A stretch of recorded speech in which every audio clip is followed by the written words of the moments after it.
Hello students, I hope you are doing great and we are back with another chapter, and today we are going to start with our chapter 7, that is primary sector agriculture, right? इससे पहले वाले parts में हमने आपको जो 3 sector of economy है उसको discuss किया था आपके साथ, और मैंने बताया भी था कि अब आने वाले जो चैप्टर्स होंगे उसमें हम एक एक सेक्टर को डिटेल में कवर करने वाले, राइट? सो हम स्टार्ट करेंगे आज अपने फर्स्ट सेक्टर से, that is your primary sector. Okay, so suppose करो एक हम विजुलाइज करते हैं, एक इमेजिनेशन करते हैं। सपोज करो आप सुबह उठते हो, ठीक है, और आप अपनी फ्रिज खोलते हो और आपको कुछ भी खाने को नहीं मिलता है, ठीक है। आप गए, आपको बहुत तेज भूख लगी हुई थी, आपको ऑफिस जाना था, राइट, और आपने अपना फ्रिज खोला, वहाँ पे आपको कुछ नहीं मिला, आपके किचन में कुछ भी खाने पीने का सामान नहीं था, ठीक है। तो आपको क्या लगेगा, आप क्या फेस करोगे? ऑफ कोर्स आपको बहुत ज़्यादा गुस्सा आ रही होगी, मतलब इरिटेट हो रहे होगे कि ये कैसे हो गया, ठीक है। ना राइस है, ना मिल्क है, ना वेजिटेबल। आप ये सीन देख सकते हो, ये आप ही हो। तो उस केस में आपको ये समझ में आ रहा है कि मतलब जो फूड है, ठीक है, जो मिल्क है, राइस है, ये मतलब बहुत ज़रूरी है, ठीक है। अगर ये नहीं होगा तो इसके बिना आप ये भी देख सकते हो कि जो इंडस्ट्रीज़ में काम कर रहे हैं, मतलब इंडस्ट्री भी नहीं रहेगी, ठीक है। हॉस्पिटल हो गया, कोई भी सेक्टर जो है वो काम कर ही नहीं पाएगा, क्योंकि अगर आपका पेट नहीं भरा होगा तो ऑफ कोर्स आप कैसे काम कर सकते हो? नहीं कर सकते हो, ठीक है। अब एक दूसरी इमेजिनेशन लेके आओ, जहाँ पे आप एज्यूम करो कि एक फार्मर है और वो क्या कर रहा है, वो खेत पे जा रहा है सुबह सुबह और फसल उगा रहा है। फिशरमैन जो है वो फिश ला रहा है, और जो हेंस है उनसे वो एग जो है वो हैच कर रहे हैं, ठीक है। मतलब ये इमेजिनेशन करो कि इस तरीके से चीज़ें जो हैं वो हमारी परफॉर्म की जा रही हैं। अब इनकी वजह से क्या हो रहा है, इनकी वजह से हमें ये सारी चीज़ें मिल पा रही है, हमें अनाज मिल पा रहा है, ठीक है, राइस मिल पा रहा है, जिसको हम खा के अपने आप को फीड कर सकते हैं। मतलब बेसिकली हमने देखा था कि वो सेक्टर जो नेचर से एक्सट्रैक्ट करके रिसोर्सेज एक्टिविटीज़ परफॉर्म करता है, नेचर से जुड़ी हुई एक्टिविटीज़ परफॉर्म करता है, वो सेक्टर बेसिकली हमारा प्राइमरी सेक्टर होता है, राइट। सो प्राइमरी सेक्टर की बहुत ज़्यादा इंपॉर्टेंस है, और प्राइमरी सेक्टर में भी particular agriculture sector is very important, क्योंकि अगर एग्रीकल्चर सेक्टर नहीं होगा तो हमारी जो ये बेसिक नीड है वो पूरी नहीं हो पाएगी, ठीक है। सो आज ना हम प्राइमरी सेक्टर के मेन कंपोनेंट की बात करने वाले हैं, मतलब हम एग्रीकल्चर को टारगेट करने वाले हैं, क्योंकि एग्रीकल्चर जो है ना वो बहुत ही इंपॉर्टेंट रोल प्ले करता है हमारी इकोनॉमी में। तो एग्रीकल्चर को लेके हम आज प्राइमरी सेक्टर में फोकस करने वाले हैं। तो मैंने आपको रिलेट करके बताया कि प्राइमरी सेक्टर से कैसे हम एग्रीकल्चर तक आए और कैसे एग्रीकल्चर जो है वो हमारे लिए इंपॉर्टेंट रोल प्ले करता है, राइट। तो अब हम आ रहे हैं सबसे पहले कि एग्रीकल्चर होता क्या है, क्योंकि अलग अलग तरीके से लोग अलग अलग वे में एग्रीकल्चर को डिफाइन कर देते हैं।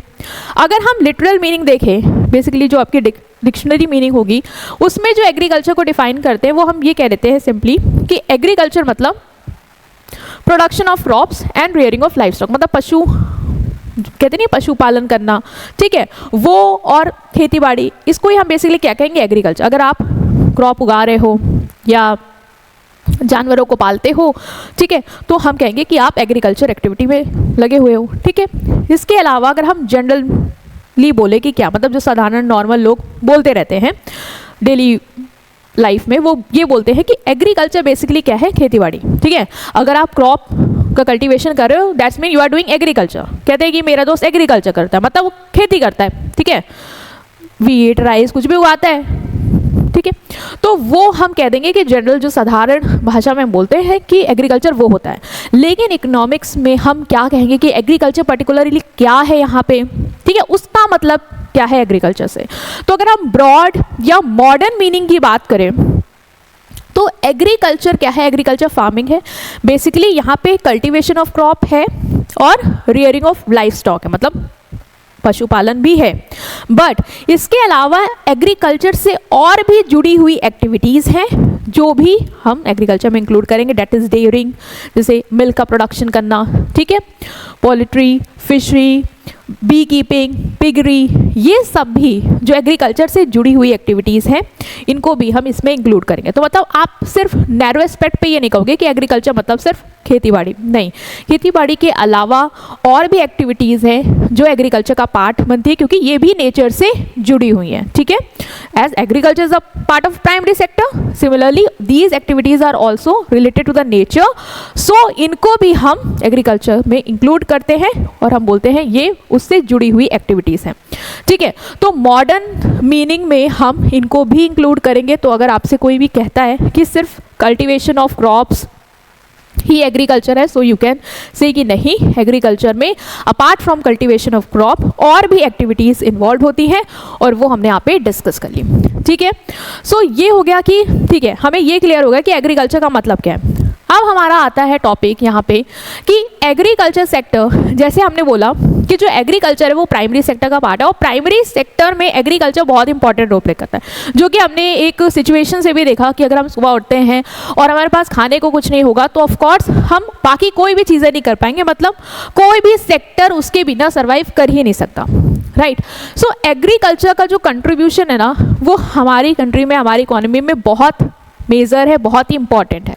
तो हम यहाँ पे ये समझेंगे कि इसके क्या क्या कंट्रीब्यूशन है, ये किस किस तरीके से हमें सपोर्ट करता है, ठीक है, क्यों एग्रीकल्चर इंपॉर्टेंट है वो हम कवर करेंगे। तो पहला पॉइंट है मेन सोर्स ऑफ लाइवलीहुड, मतलब आज भी जैसे हमने लास्ट चैप्टर में देखा था कि मेजर जो पॉपुलेशन है, ठीक है, उसका जो एम्प्लॉयमेंट का परसेंटेज है वो ज़्यादा से ज़्यादा किस सेक्टर में, प्राइमरी सेक्टर में, राइट। तो मतलब आज भी ज़्यादा से ज़्यादा लोग एग्रीकल्चर के थ्रू ही अपना जीवन व्यापन कर पा रहे हैं, ठीक है, मतलब वो अपना जो इनकम सोर्स है वो एग्रीकल्चर के थ्रू ही जनरेट कर पा रहे हैं। तो आज भी लार्ज पोर्शन ऑफ जो हमारी इंडियन की पॉपुलेशन है वो एग्रीकल्चर पे ही डिपेंड करती है, ठीक है।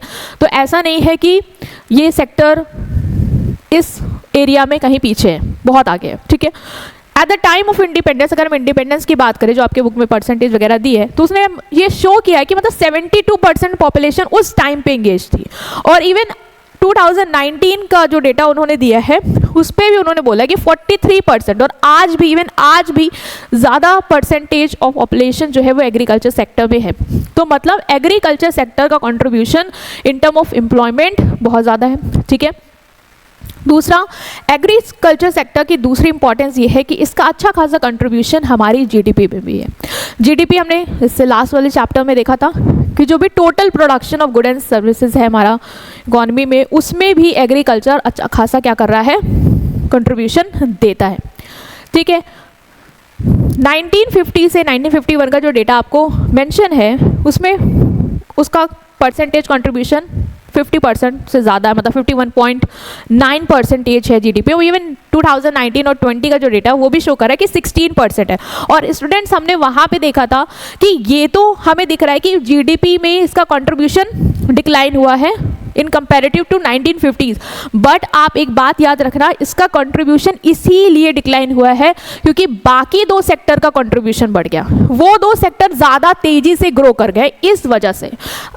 बट आज भी हम यही कहेंगे कि जीडीपी में एग्रीकल्चर का कंट्रीब्यूशन अच्छा खासा है। सो ये भी इसकी इम्पोर्टेंस हम कह सकते हैं कि ये हमारे एम्प्लॉयमेंट में, या कह दो हमारे जो गुड एंड सर्विसेज जो प्रोड्यूस हो रही है कंट्री में, उसमें भी ये अच्छा खासा रोल प्ले करता है। तो ये भी इसका कंट्रीब्यूशन है। नेक्स्ट है रोल इन इंडस्ट्रियल डेवलपमेंट। अब आपका क्वेश्चन आ रहा होगा कि एग्रीकल्चर का क्या रोल है इंडस्ट्रियल डेवलपमेंट में, इंडस्ट्रीज से हम इसे कैसे कनेक्ट कर सकते हैं, बिकॉज में एग्रीकल्चर तो अलग है और इंडस्ट्री तो अलग है, बट इंडस्ट्रियल डेवलपमेंट में भी एग्रीकल्चर जो है ना वो आपका एक बहुत अच्छा रोल प्ले करता है। मतलब आप खुद सोचो, इंडस्ट्रीज जो हैं, ठीक है, उन्हें रॉ मटेरियल चाहिए होगा, लाइक अब जैसे इंडस्ट्रीज हैं, जैसे आप देखो टेक्सटाइल इंडस्ट्री जो कपड़े बना रही है, वो कपड़े ऐसे ही बना देगी? नहीं, उन्हें रॉ मटेरियल चाहिए होगा, ठीक है। जो शुगर बना रही है वो ऐसे ही बना देगी? नहीं, उन्हें रॉ मटेरियल चाहिए, उन्हें शुगर केन के थ्रू ही वो प्रोसेस करके फर्दर वो बना पाएंगे। तो मतलब ये जो रॉ मटेरियल है वो कौन सेक्टर देगा? वो तो आपको पता है प्राइमरी सेक्टर देगा। प्राइमरी सेक्टर में कौन? एग्रीकल्चर। मीन्स एग्रीकल्चर जो है ना वो आपका रॉ मटेरियल सप्लाई करता है। जैसे इंडस्ट्रीज है जो कॉटन टेक्सटाइल है, जूट हो गया, शुगर हो गया, ये सब लोग किस पे डिपेंड करते हैं? ये सब एग्रीकल्चर पे डिपेंड करते हैं। तो अगर एग्रीकल्चर नहीं होगा, ये चीज़ें आएंगी ही नहीं, तो क्या ये अपना फर्दर प्रोडक्शन कर पाएंगे? Of course not. ठीक है, तो एग्रीकल्चर जो है वो इंडस्ट्रियल गुड्स को मतलब इंडस्ट्रीज को सपोर्ट करती है।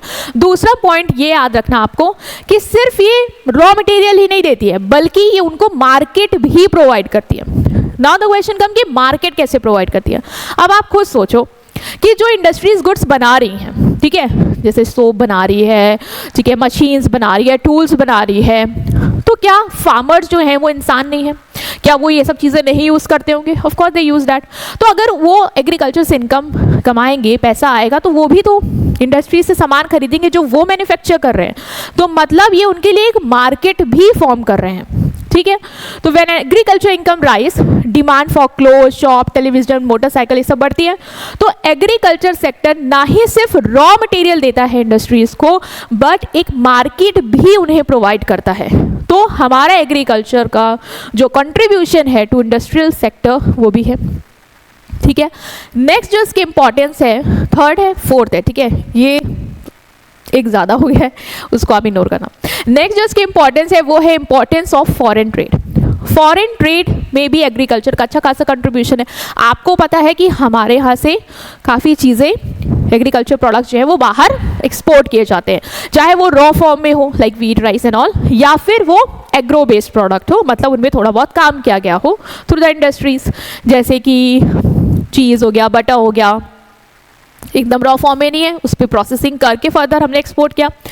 तो ये फॉरेन ट्रेड में भी सपोर्ट करती है। मतलब जब हमारा एग्रीकल्चर प्रोड्यूस करता है, ये सामान बाहर जाता है, बिकता है, और हमारे पास फॉरेन करेंसी आ पाती है, तो हम कहेंगे ना कि एग्रीकल्चर हमें फॉरेन ट्रेड में भी कंट्रीब्यूट कर रहा है, मतलब इसका कंट्रीब्यूशन इस डोमेन में भी है। तो हम देखेंगे कि इंपॉर्टेंस है इसकी फॉरेन ट्रेड में। Major part of foreign trade is associated with agriculture, मतलब बहुत ज़्यादा हम कह सकते हैं जो कंट्रीब्यूशन है फॉरेन ट्रेड में वो एग्रीकल्चर का है। ठीक है, agriculture export help the country on foreign exchange. Of course हम एग्रीकल्चर प्रोडक्ट को जब फॉरेन में एक्सपोर्ट करेंगे, मतलब भेजेंगे, वहाँ बिकेगा, तो ऑफ कोर्स पैसा आएगा, फॉरेन करेंसी आएगी, वो हमें कौन जनरेट करने में हेल्प कर रहा है? Agriculture, right. एग्रीकल्चर का अगर हम शेयर की बात करें तो 13.7 जो टोटल एक्सपोर्ट है उस पर कंट्रीब्यूशन एग्रीकल्चर सेक्टर का है, तो इट्स गुड। ठीक है, मतलब ये नहीं कह सकते हो कि एग्रीकल्चर सेक्टर कुछ कंट्रीब्यूट करता ही नहीं है उस डोमेन में। ऑफ कोर्स एक अच्छा खासा परसेंटेज ये रखता है। ठीक है, जो फिर मैंने तुम्हें बताया सिर्फ रॉ मटेरियल ही नहीं, एग्रो बेस्ड प्रोडक्ट भी जाते हैं, एक्सपोर्ट किए जाते हैं। तो तुम देख सकते हो कि एग्रीकल्चर का कंट्रीब्यूशन इन एक्सपोर्ट अर्निंग अच्छा खासा है। तो एग्रीकल्चर ना ही सिर्फ हमारे इंडस्ट्रीज डेवलपमेंट में, बल्कि हमारे फॉरेन ट्रेड में भी कंट्रीब्यूशन रखता है। मतलब अभी तक हमने क्या देखा कि इसका कंट्रीब्यूशन हमारे टोटल एम्प्लॉयमेंट में है, मतलब लोगों को रोजगार देता है। दूसरा हमने देखा कि गुड एंड सर्विसेज में भी अच्छा खासा कंट्रीब्यूशन है।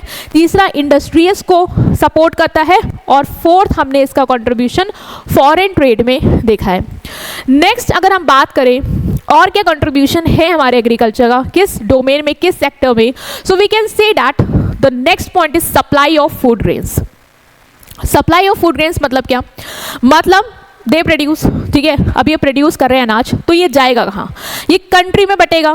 मतलब अगर एग्रीकल्चर है तो ही लोगों को अनाज पहुंच पाएगा, वो सरवाइव कर पाएंगे। इवन इतना ही नहीं, अगर ये सरप्लस में करते हैं तो हम अपना इमरजेंसी स्टॉक मेंटेन कर सकते हैं। Even we can export it, right. So supply of food grain, the most important contribution जो एग्रीकल्चर का है वो है फूड सप्लाई। एग्रीकल्चर ने अपनी जो फूड सप्लाई है ना वो इंक्रीज करी है। अगर हम डेटा लें 1950 का, तो फूड की जो सप्लाई, मतलब जो एग्रीकल्चर कंट्रीब्यूशन कर रहा था वो 51 मिलियन कर रहा था, बट बाय 2022 एंड 2003 इसका कंट्रीब्यूशन आप देख सकते हो 330.5 मिलियन हो गया। मतलब इसका जो कंट्रीब्यूशन है, जो फूड ग्रेन की सप्लाई है, वो कितनी ज़्यादा बढ़ गई। अब सोचो, पॉपुलेशन तो बढ़ रही है, अगर एग्रीकल्चर की supply time to time increase ना होती तो कंट्री में क्या होता? भाई पॉपुलेशन तो इंक्रीज हो रही है, फूड ग्रेन्स की कमी होती तो आधे लोग भूखे मरते, ठीक है, ये आलम आता। बट एग्रीकल्चर ने अपना बहुत अच्छा रोल प्ले किया, उसने सप्लाई इंक्रीज करी, जिससे उसने जो इंक्रीमेंट इन पॉपुलेशन उसको मैच किया और लोगों को फूड स्टार्वेशन की प्रॉब्लम से बचाया, right. So supply of food grains मतलब बहुत अच्छा एग्रीकल्चर का कंट्रीब्यूशन है कि फूड सप्लाई प्रोवाइड करती है। जैसे जैसे पॉपुलेशन बढ़ती है वैसे वैसे ये उस सेक्टर में हमें हेल्प करती है। दूसरा है importance in trade and service. जो मेजर पार्ट है ट्रेड एंड सर्विस का वो एग्रीकल्चर सपोर्ट करता है। अब ये क्वेश्चन आता है कि मैम ये नहीं समझ में आ रहा है कि कैसे एग्रीकल्चर सपोर्ट करता है ट्रेड एंड सर्विस को, क्योंकि एग्रीकल्चर तो ट्रेड एंड सर्विस से क्या कनेक्शन है, इसको भी हम समझेंगे।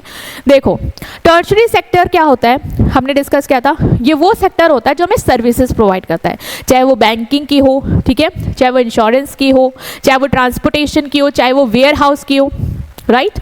सो ये जो टर्शरी सेक्टर है इसको काम कौन दे रहा है, सेकेंडरी सेक्टर को अभी हम नहीं ला रहे हैं, अभी हम प्राइमरी पे फोकस कर रहे हैं। तो प्राइमरी फोकस करेंगे अगर हम तो एग्रीकल्चर की बात करेंगे। अब एग्रीकल्चर को क्या चाहिए, एग्रीकल्चर में किसान को पैसा चाहिए, लोन चाहिए, ठीक है, अगर उसको खेती वेती करनी है तो उसको लोन वोन की ज़रूरत पड़ सकती है। इंश्योरेंस चाहिए, अगर उसने गुड स्टोर करे हैं, वेयर हाउस चाहिए, उसके लिए गुड्स की सेफ्टी के लिए इंश्योरेंस भी चाहिए, ठीक है, गुड्स को मार्केट तक पहुंचाने के लिए ट्रांसपोर्ट सर्विस चाहिए। मतलब एग्रीकल्चर जो है उसको इन सारी सर्विसेज के लिए टर्शरी सेक्टर पे डिपेंड करना पड़ रहा है। मतलब ये इस टर्शरी सेक्टर को कहीं ना कहीं सपोर्ट कर रहा है, ऑफ कोर्स ये इसकी सर्विसेज अवेल कर रहा है। अगर ये सर्विस अवेल नहीं करेगा तो टर्शरी सेक्टर के पास काम ही नहीं रहेगा, वो किसको ये सर्विसेज देगा, कैसे पैसे बनाएगा। तो एग्रीकल्चर सेक्टर इनको भी क्या कर रहा है, सपोर्ट कर रहा है। तो major part of trade and services is supported by agriculture, क्योंकि मेजर पार्ट जो इन सारी सर्विसेज का है जो टर्शरी सेक्टर का वो कहीं ना कहीं एग्रीकल्चर सेक्टर ये प्राइमरी सेक्टर अवेल करता है, ठीक है। Services like transport, banking, storage ये सब एग्रीकल्चर पर डिपेंड करती हैं, क्योंकि एग्रीकल्चर होगा तो ये सर्विसेज लेगा, ये लेगा तो इनको सपोर्ट मिलेगा, ठीक है, ये अपनी सर्विसेज इनको बेच पाएंगे। तो इस तरीके से एग्रीकल्चर ना ही सिर्फ इंडस्ट्रीज को बट टर्शरी सेक्टर को भी, या फिर हम इसको वर्ड दे रहे हैं ट्रेड एंड सर्विसेज को सपोर्ट करता है। तो ये अभी तक हमने देखा कि एग्रीकल्चर क्या है, बहुत अच्छा कंट्रीब्यूशन हमारी इकोनॉमी में कर रहा है, ठीक है, ज़्यादा से ज़्यादा लोगों को एम्प्लॉयमेंट दे रहा है, लोगों के पास रोजगार है तो वो सरवाइव कर पा रहे हैं, उस पर डिपेंड होकर अर्न कर पा रहे हैं, जीडीपी पे कंट्रीब्यूट कर रहा है, ठीक है, इंडस्ट्रीज़ डेवलप हो पा रही हैं, क्योंकि इंडस्ट्रीज़ को भी हमने देखा ना कि रॉ मटेरियल दे रहा है, अगर रॉ मटेरियल नहीं होगा तो इंडस्ट्रीज़ कैसे डेवलप होंगी, ठीक है, इवन मार्केट भी प्रोवाइड कर रहा है। फॉरेन ट्रेड में अच्छा खासा कंट्रीब्यूशन है, जब हम ज़्यादा बनाते हैं तो हम फॉरेन में भी एक्सपोर्ट कर सकते हैं अपना एग्रीकल्चर प्रोड्यूस और फॉरेन करेंसी अर्न कर सकते हैं, जो कि एग्रीकल्चर कर रहा है, ठीक है। Even supply of food grains, जैसे जैसे पॉपुलेशन बढ़ रही है एग्रीकल्चर उस पॉपुलेशन को मीट करने के लिए फूड ग्रेन की अवेलेबिलिटी भी एश्योर कर रहा है। एंड लास्ट जो कंट्रीब्यूशन में देखा वो है कि ये टर्शरी सेक्टर को भी सपोर्ट करता है, उसकी सर्विसेज अवेल करता है, उसको भी एक सपोर्ट प्रोवाइड करता है, राइट। तो ये हमने कंट्रीब्यूशन की बात कर ली, 6 कंट्रीब्यूशन की बात करी है यहाँ पे, ये 6 करेंगे आप, ठीक है, कि एग्रीकल्चर का कैसे हमारी इकोनॉमी में कंट्रीब्यूशन है। बट द थिंग इज कि मान लो अगर एग्रीकल्चर कंट्रीब्यूशन कर भी रहा है, ये बेस्ट चीज़ें हैं भी, बट ऐसा नहीं है कि एग्रीकल्चर में कोई प्रॉब्लम नहीं है। हमारी इंडियन एग्रीकल्चर में प्रॉब्लम है, बहुत टाइम से प्रॉब्लम्स थी जिनमें काफ़ी इम्प्रूवमेंट हुआ भी है, बट आज भी कहीं ना कहीं उनका इम्पैक्ट देखने को मिलता है। तो अब हम नेक्स्ट टॉपिक को डिस्कस करेंगे, थोड़ा और डेप्थ में एग्रीकल्चर पे जाएंगे, क्योंकि अभी हमें मीनिंग क्लियर हो गई, अभी हमें उसका रोल समझ में आ गया कि हाँ बहुत अच्छा हमें सपोर्ट कर रहा है, हमारी इकोनॉमी को सपोर्ट कर रहा है। बट अब हम बात करते हैं कि क्या इसमें कोई प्रॉब्लम है, क्या एग्रीकल्चर बहुत ही स्मूथली जा रहा है या हमने कभी प्रॉब्लम फेस करी है, क्या रहा है एग्रीकल्चर का context in term of problem, वो हम देखेंगे। देखो एग्रीकल्चर में प्रॉब्लम है और इंडियन एग्रीकल्चर में काफ़ी प्रॉब्लम्स हैं जो फार्मर्स को फेस करनी पड़ती हैं। वो कौन कौन सी प्रॉब्लम्स है वो आपके चैप्टर में दी है। कुछ प्रॉब्लम्स तो देखो बहुत पहले की बता दी गई हैं जिनमें काफ़ी इम्प्रूवमेंट आ गया है, बट इम्पैक्ट आज भी है। तो मैं तुमको प्रॉब्लम जो पहले हैं, जो पहले थी उनको भी डिस्कस करूंगी एज चैप्टर में गिवन है, और आज उनमें क्या इंप्रूवमेंट आया हम ये भी देखेंगे, और कौन सी प्रॉब्लम आज भी है जो पहले भी थी, वो सब हम डिस्कस करने वाले हैं one by one. So images मैंने आपके लिए यूज़ करी, जिससे आपको ना इन टॉपिक की हेडिंग से इमेजेस को देख के काफ़ी कुछ और अच्छे से क्लियर हो जाएगा, ठीक है। कॉन्टेक्स्ट को तो हम अच्छे से समझेंगे, बट जब इमेजेस को आप देखोगे तो आप उसको विजुलाइज भी कर पाओगे। तो प्लीज़ आप पूरा फोकस करना इमेजेस पे भी, ठीक है। अगर हम बात करें कि पहली प्रॉब्लम क्या है इंडियन एग्रीकल्चर की, तो पहली प्रॉब्लम जो है, जो कि आपको भी पता है, वो है कंट्री की पॉपुलेशन का प्रेशर, ठीक है। हमारी पॉपुलेशन जो है वो बहुत ज़्यादा है, लैंड आप देख के आए हो यार लिमिटेड है, आपने अभी पढ़ा था ना इकोनॉमिक प्रॉब्लम में कि रिसोर्सेज लिमिटेड है और वांट्स अनलिमिटेड है, वैसे ही हम बता रहे हैं कि लैंड लिमिटेड है लेकिन पॉपुलेशन क्या है, बढ़ती जा रही है, बढ़ती जा रही है, बढ़ती जा रही है। तो प्रेशर है पॉपुलेशन का लैंड पे, heavy pressure of population on land has decreased per capita cultivable land. मतलब देखो यार, इतने ज़्यादा लोग हैं, ज़मीन कम है, सबको खेती करनी है, कहाँ से ज़मीन लाके दे देंगे, जिसकी वजह से क्या हो रहा है कि हर किसान के पास छोटे छोटे लैंड टुकड़ों में अवेलेबल है, ठीक है। अब ज़मीन उतनी नहीं है, लोगों को खेती करनी है, ठीक है। तो क्या हो रहा है, हर किसान के पास लैंड उतना अवेलेबल नहीं है जितना हम कहते हैं कि बहुत है, जिससे आप बहुत ज़्यादा उगा सकते हो और बहुत अच्छे से मशीन का प्रॉपर यूटिलाइजेशन कर सकते हो। छोटे छोटे टुकड़ों में बटे हुए लैंड किसानों के पास अवेलेबल है, जिसकी वजह से प्रॉब्लम ये आती है कि वो मशीन्स का प्रॉपर यूटिलाइजेशन नहीं कर सकते। अब सोचो तुम्हारे पास छोटा सा खेत है, ठीक है, और तुम्हें ट्रैक्टर से तुम सोच रहे हो कि तुम खेत को कल्टीवेट कर लो, जो कि पॉसिबल नहीं होगी कि भाई उसको घूमना होगा, ठीक है, मोड़ना होगा, वो नहीं हो पाएगा। या तुम चाह रहे होगे कि तुम नई टेक्नोलॉजी यूज़ कर लो, अब लैंड तुम्हारा छोटा है, टेक्नोलॉजी में तुम्हारा इन्वेस्टमेंट ज़्यादा पड़ जाएगा, कॉस्ट तुम ज़्यादा दोगे, आउटपुट तुम्हें कुछ मिलेगा नहीं। तो ये कहीं ना कहीं एक प्रॉब्लम है कि प्रेशर जो है वो लैंड पे ज़्यादा है, ज़मीन कम है, लोग ज़्यादा हैं खेती करने के लिए, जिसकी वजह से लोगों को छोटे छोटे लैंड अवेलेबल हैं और उनसे वो बेटर यूटिलाइजेशन नहीं कर पा रहे हैं, ठीक है। नेक्स्ट जो है वो है डिपेंडेंस ऑन मॉनसून। ये आपने मूवी भी देखी होगी, अगर आप लोगों ने देखी है तो, नहीं देखी तो प्लीज़ देखिएगा, काफ़ी एग्रीकल्चर का कॉन्टेक्स्ट इंडिया के टर्म में आपको वहाँ से मिल जाएगा, रियल एग्जाम्पल्स के थ्रू। लगान, आमिर खान की मूवी है लगान, प्लीज़ देखिएगा, आई रेफर टू यू, बहुत अच्छी है। तो उसमें आप भी देखोगे कि वहाँ पे भी ये पूरा ये सिनेरियो आपको देखने को मिलेगा कि ये जो है ना कि डिपेंडेंस ऑन मॉनसून, आप देखते होगे कुछ मूवीज़ में दिखाते भी, किसान जो है वो बारिश का इंतज़ार करते कि बारिश हो जाए, ठीक है, तो फसलों को पानी मिल जाए। या कभी कभी आपने देखा होगा कि बहुत ज़्यादा बारिश हो जाती है तो फसल बर्बाद हो जाती है, देखा होगा। तो इंडियन एग्रीकल्चर भी क्या है, कहीं ना कहीं मॉनसून पे आज भी डिपेंडेंट है। आज भी बहुत सारे किसान ऐसे हैं जो बारिश पे डिपेंड होते हैं कि बारिश होगी तो फसल अच्छी होगी, नहीं होगी तो फसल खराब हो जाएगी। तो ये जो डिपेंडेंस है ना मॉनसून में, ये एक बहुत बड़ी प्रॉब्लम है, ठीक है। इंडियन एग्रीकल्चर हेविली डिपेंड करता है मॉनसून रेन पे। मॉनसून ऑफ कोर्स भाई, रेन क्या है आपको बता के आएगी, सर्टेन है नहीं, अनसर्टेन है, ठीक है, जिसकी वजह से कभी सूखा पड़ जाएगा तो कभी बाढ़ आ जाएगी और फसल खराब होने के चांसेस रहेंगे। तो ये प्रॉब्लम है। दो, आज के टाइम पे फार्मर्स अवेयर हैं ऑफ द मॉडर्न टेक्नोलॉजी, ठीक है। आज हमारे पास सोर्सेज हैं, apart from depending on rain, हमारे पास इरिगेशन फैसिलिटीज़ हैं, हमारे पास कैनाल्स हैं, ठीक है, ट्यूबवेल्स हैं सिंचाई के लिए। बट कहीं ना कहीं आज भी कुछ ऐसे गांव हैं जहाँ पे किसान गरीब है और वो मॉनसून पे पुराने डडल्ले से चल रहे हैं, डिपेंड है। तो वो प्रॉब्लम है यार, इतना कंट्रीब्यूशन फिर ये नहीं दे पाएंगे, ठीक है, पीछे ही रहेंगे। एग्रीकल्चर सेक्टर इस वजह से सफ़र कर रहा है क्योंकि बारिश हो गई तो अच्छा खासा फूड ग्रेन मिलेगा, अवेलेबिलिटी होगी कंट्री में, अदरवाइज नहीं हो पाएगी।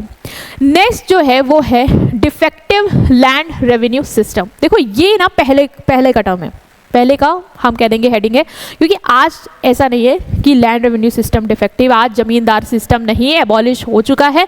बट आपको ये समझना है, ये पॉइंट जानना ज़रूरी है कि आप ये समझ पाओ कि पहले क्या प्रॉब्लम थी जो एक बहुत मेजर थी और इंडियन फार्मर फेस करते थे, और आज भी थोड़ा बहुत उनके ऊपर वो फियर, वो डर दिखता है, ठीक है, वो इम्पैक्ट आज भी। इसलिए हम आपको ये टॉपिक डिस्कस करेंगे, that is defective land revenue system.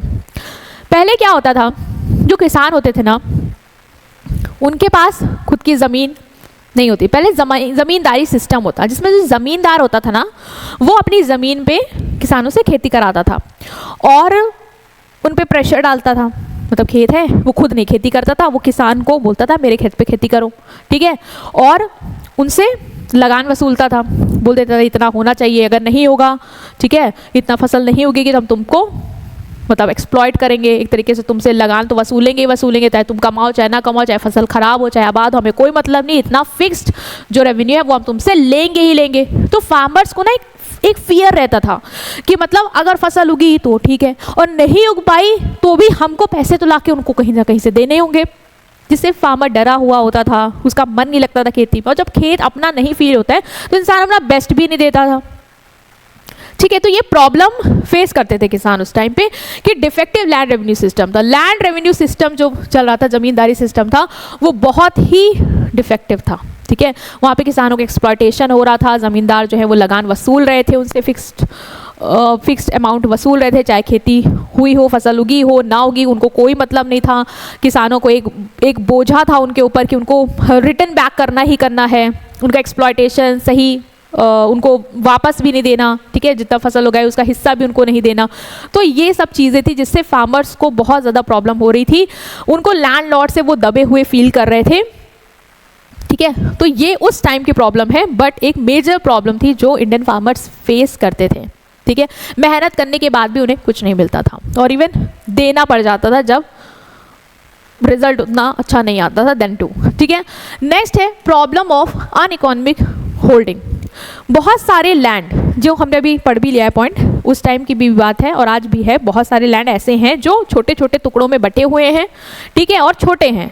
और जैसे एक किसान है, उसका छोटा सा ज़मीन यहाँ पे है, फिर बहुत ज़्यादा दूर जाके छोटी सी ज़मीन वहाँ पे है। अब तुम खुद सोचो, पहले तो ज़मीन छोटी है, दूसरा सा वो जो टुकड़े हैं ज़मीन के वो कहीं इधर है, कहीं 4 किलोमीटर के बाद है, ठीक है। तो किसान के लिए खेती कर पाना बहुत मुश्किल हो जाता था, ठीक है। वो ना तो मॉडर्न टेक्नोलॉजी यूज़ कर पा रहा था, ना तो जैसे मॉडर्न टेक्नोलॉजी में ट्रैक्टर्स हो गया, टूल्स हो गया, भाई पैसा लगेगा, दूसरा सा अगर बेनिफिट नहीं हो रहा तो कोई मतलब नहीं है, छोटा सा लैंड है तो कहाँ ही यूज़ हो पाएगा, जिससे वो पुराने आउटडेटेड तरीक़ों से एग्रीकल्चर कर रहा था। तो इस वजह से भी हम कहेंगे कि ये एक प्रॉब्लम फेस कर रहे थे due to this fragmented holding, कि किसान अपना बेस्ट आउटपुट नहीं जनरेट कर पा रहे थे एग्रीकल्चर से, इस प्रॉब्लम की वजह से, जो कि आज भी कहीं कहीं है, बट हाँ ये प्रॉब्लम सॉल्व की गई है गवर्नमेंट के through at that time also. वो भी हम डिस्कस करेंगे कि क्या गवर्नमेंट ने एक्शन ली इन चीज़ों से किसानों को बचाने के लिए। बट ये भी हमारी कह सकते हैं प्रॉब्लम है जो किसान फेस करते हैं कि फ्रैगमेंटेड लैंड होल्डिंग की वजह से वो मॉडर्न मशीनरी नहीं यूज़ कर पाते, जिसकी वजह से प्रोडक्टिविटी नहीं बढ़ पाती है, इवन नुकसान अलग हो जाता है, ठीक है। नेक्स्ट प्रॉब्लम जो है वो है यूज़ ऑफ आउटडेटेड टेक्नोलॉजी। देखो बहुत सारे फार्मर्स आज भी ऐसे हैं जो नई टेक्नोलॉजी को अडॉप्ट करने से हिचकिचाते हैं। या तो पर्सपेक्टिव हो सकता है कि पैसा, दूसरा पर्सपेक्टिव उनका ये भी होता है कि उन्हें लगता है कि जो हमारे दादा परदादा करते आए हैं वही बेस्ट है, ठीक है, हमें ये नई टेक्नोलॉजी इन सब के थ्रू जाने की ज़रूरत नहीं है। आज भी वो बैलगाड़ी ही यूज़ कर रहे हैं, ठीक है, ट्रैक्टर वगैरह वो नहीं यूज़ करना चाह रहे हैं, आज भी वो पुराने ही तरीक़ों से खाद वाद करना चाह रहे हैं, ठीक है। जो HYV सीड है जो भी हम डिस्कस करेंगे, न्यू वैरायटी ऑफ सीड, वो नहीं प्रेफर कर रहे हैं। इवन फर्टिलाइज़र, पेस्टिसाइड उनको लगता है नहीं यूज़ करना चाहिए, हम ऑर्गेनिक वे में ही बेस्ट है कि हम प्रोडक्शन करें। तो ठीक है, उनका पॉइंट है, बट चीज़ें ये हैं कि प्रोडक्टिविटी नहीं बढ़ पाती है और आप पीछे रह जाते हैं और आप उतना अच्छा आउटपुट नहीं जनरेट कर पाते हैं। तो किसान ये खुद की भी उनकी प्रॉब्लम है कि वो नहीं बाहर आना चाह रहे हैं क्योंकि उनका माइंडसेट वैसा हो गया है। बट यहाँ पे एजुकेशन की बहुत ज़रूरत है ताकि हम उन्हें एडुकेट कर पाएँ और इसमें थोड़ा इम्प्रूवमेंट ला पाएँ। सो ये भी एक प्रॉब्लम है हमारे एग्रीकल्चर की, लोग आज भी आउटडेटेड तरीके से ही चीज़ों में चल रहे हैं। नेक्स्ट है लैक ऑफ रूरल क्रेडिट।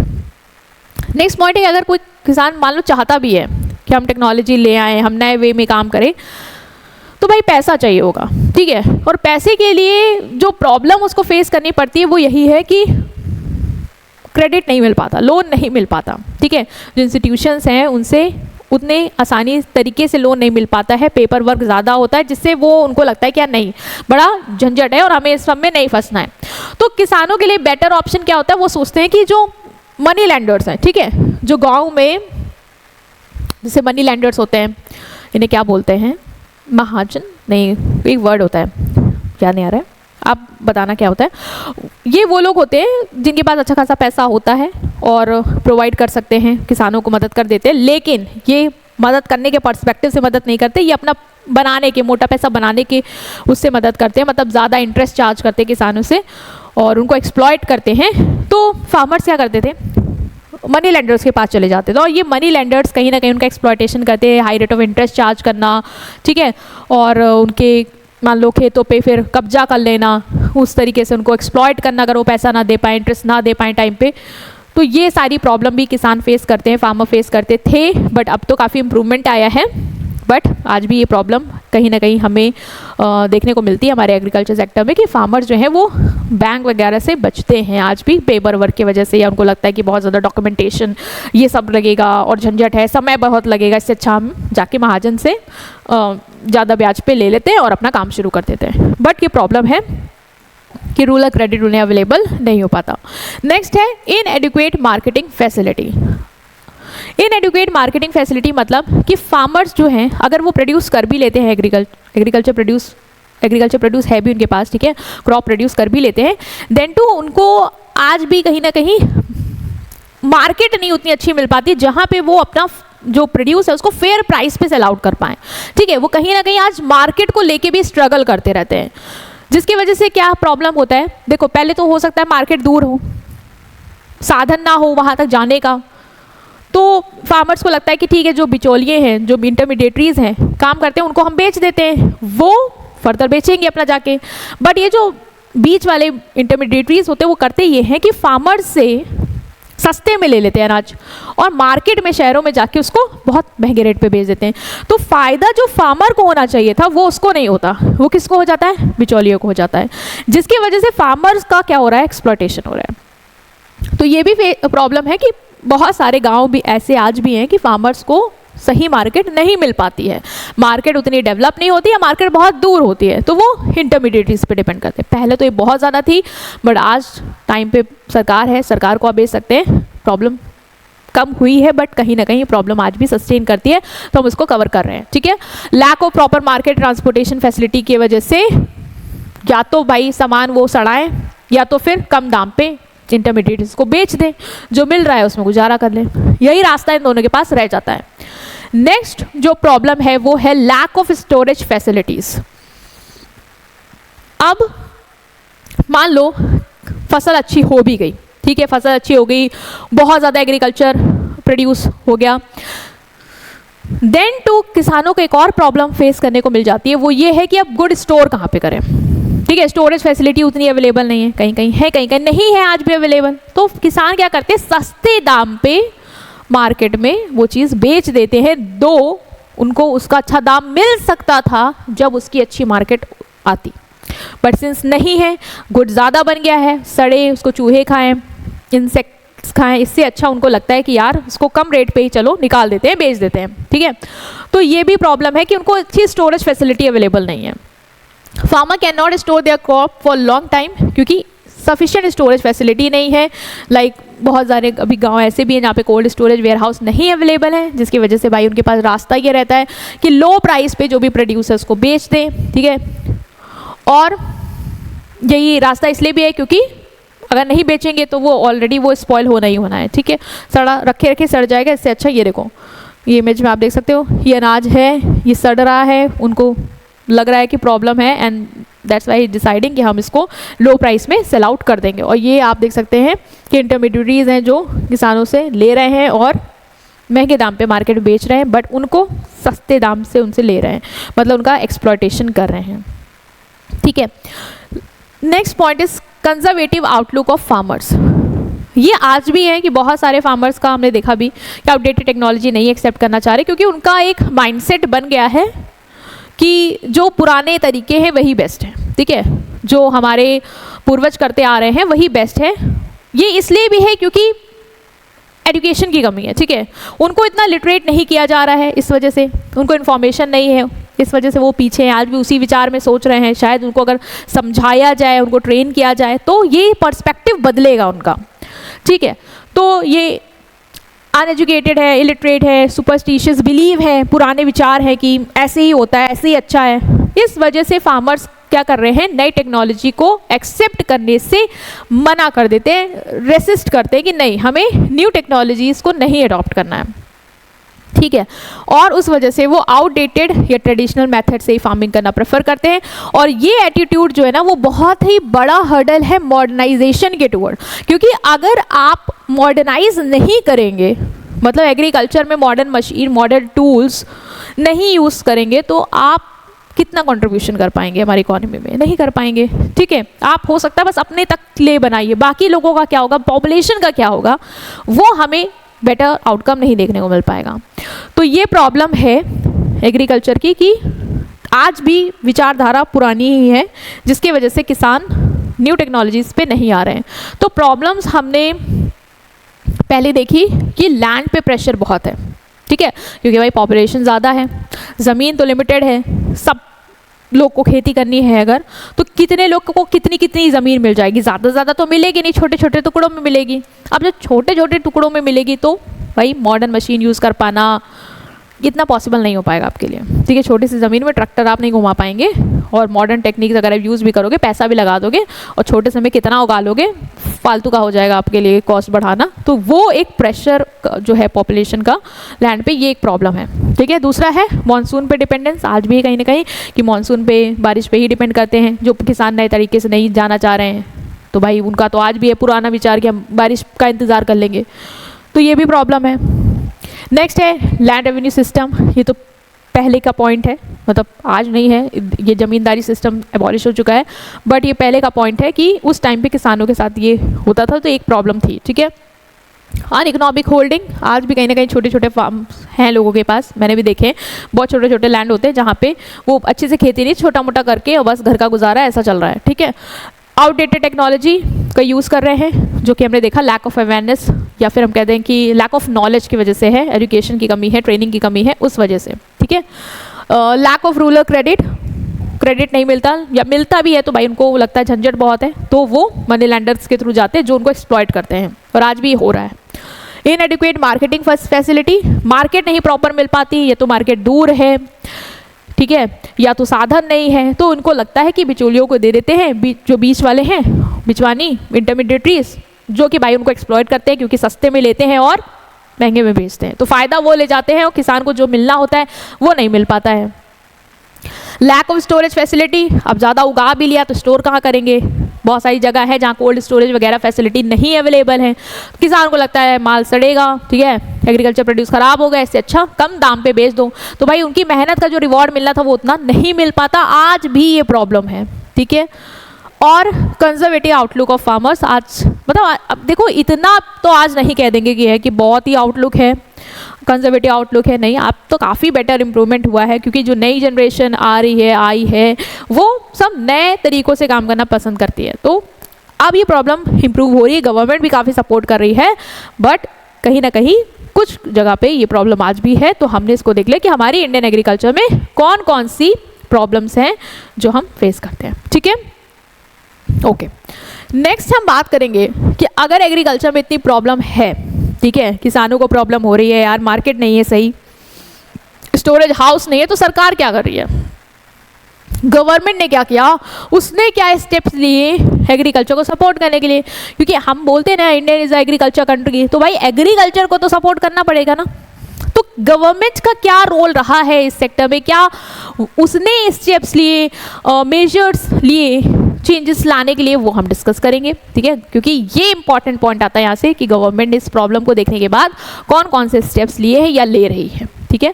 तो नेक्स्ट टॉपिक है आपका government major to improve agriculture production. Agriculture के प्रोडक्शन को इम्प्रूव करने के लिए गवर्नमेंट ने कौन कौन से स्टेप्स, पॉलिसी ली हैं, बनाई हैं, वो हम डिस्कस करेंगे। So in India government has implemented several major, government ने, सरकार ने बहुत सारे मेजर्स, पॉलिसी बनाई हैं, चेंजेस लाई है, वो कौन कौन से हैं वो हम डिस्कस करेंगे।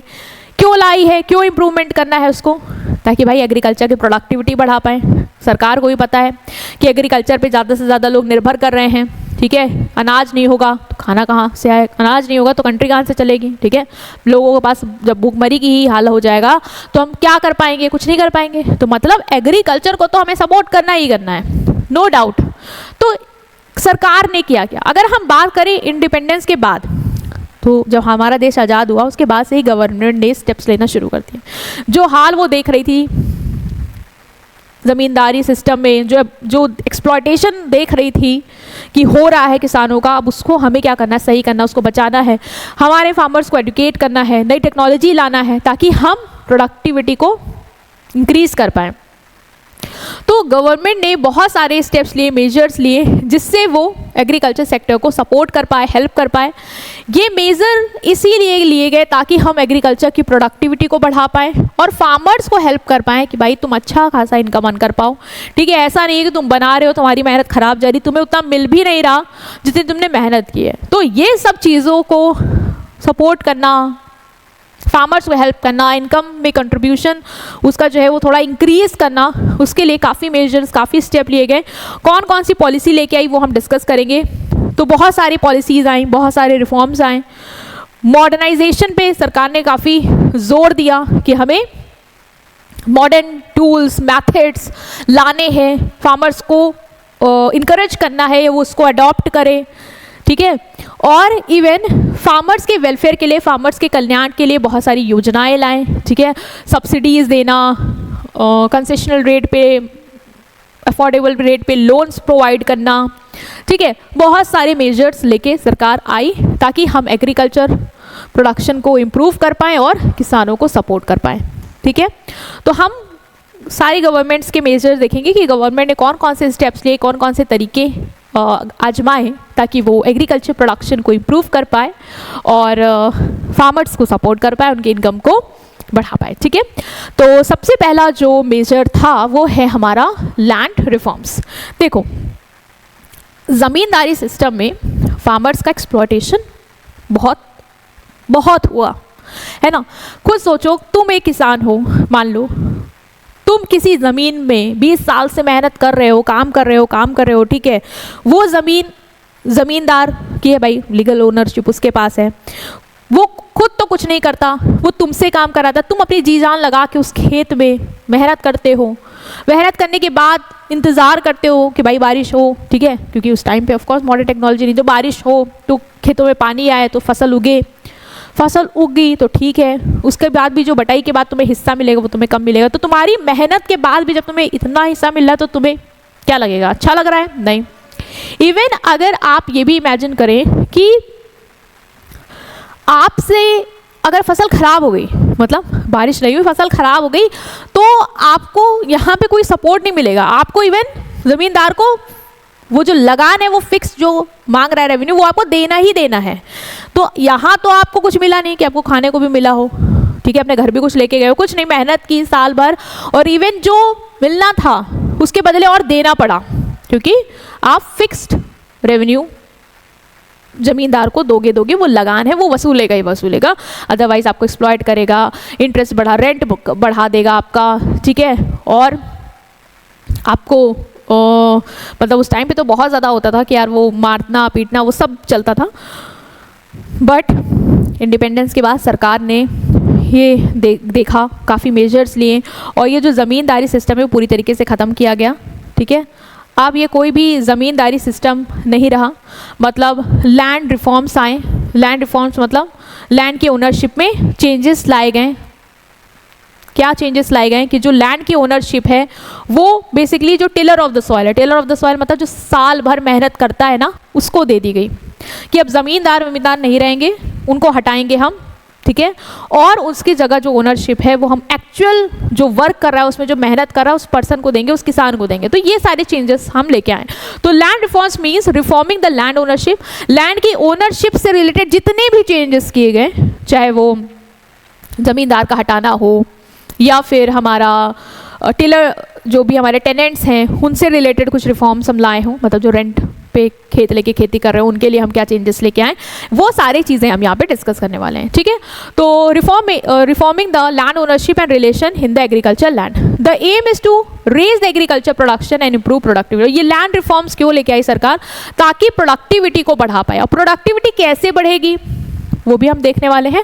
तो चलो स्टार्ट करते हैं कौन कौन से लैंड रिफॉर्म्स हम गवर्नमेंट लेके आई है। पहला है एबॉलिशन ऑफ इंटरमीडिएटरीज, जो मैंने अभी आपको बताया कि ज़मींदार को हटाया गया, ठीक है। ये ज़मींदार वाला कॉन्सेप्ट हम हटाएंगे। जो actual tiller of the soil है, मतलब जो किसान खेती कर रहा है, मेहनत कर रहा है साल भर से, वो लैंड की ओनरशिप उसको ही बिलोंग की जाएगी, ठीक है। अब कोई ये इंटरमीडिएटरी नहीं होगा कि भाई तुम बैठे हो और कोई और काम कर रहा है और तुम उसको एक्सप्लॉइट कर रहे हो, इवन ये हटेगा। तो ज़मींदारी सिस्टम हटा दिया गया। इंडियन गवर्नमेंट ने एबॉलिश किया ज़मींदारी सिस्टम। इंटरमीडिएटरी ज़मींदार हटा दिए गए। जो ओनरशिप थी लैंड की वो एक्चुअल टिलर्स, मतलब जो एक्चुअल खेती करते थे, जो मेहनत करते थे, उनको शिफ्ट कर दी गई। जिससे हुआ ये कि पहले तो किसान को लगता था वो खेत उसका नहीं है तो उतना बेस्ट नहीं देता था, या इवन उसको एक फियर भी रहता था कि अगर अच्छा नहीं प्रोड्यूस हुआ तो हमें लगान देना पड़ेगा, ठीक है, हमें इवन हम नुकसान में ही जाने वाले हैं, हमारा एक्सप्लॉयटेशन होगा, फिजिकल एक्सप्लॉयटेशन होगा, तो उसको वो फियर रहता था, तो वो मन लगा के काम नहीं करता था। बट जब ओनरशिप शिफ्ट की गई तो फिर उसको वो कॉन्फिडेंस आया, ज़मीन उसकी है, जब ज़मीन आपकी है तो भाई आप अपना बेस्ट देंगे, आप अच्छी तरीके से खेती करेंगे, टेक्नोलॉजी भी यूज़ करेंगे, पैसा भी लगाना प्रेफर करेंगे। तो वो कॉन्फिडेंस जो है वो मिल पाया फार्मर्स को with the help of this step, that is abolition of intermediaries, ठीक है। नेक्स्ट जो रिफॉर्म लेके आए वो है टेनेंसी रिफॉर्म।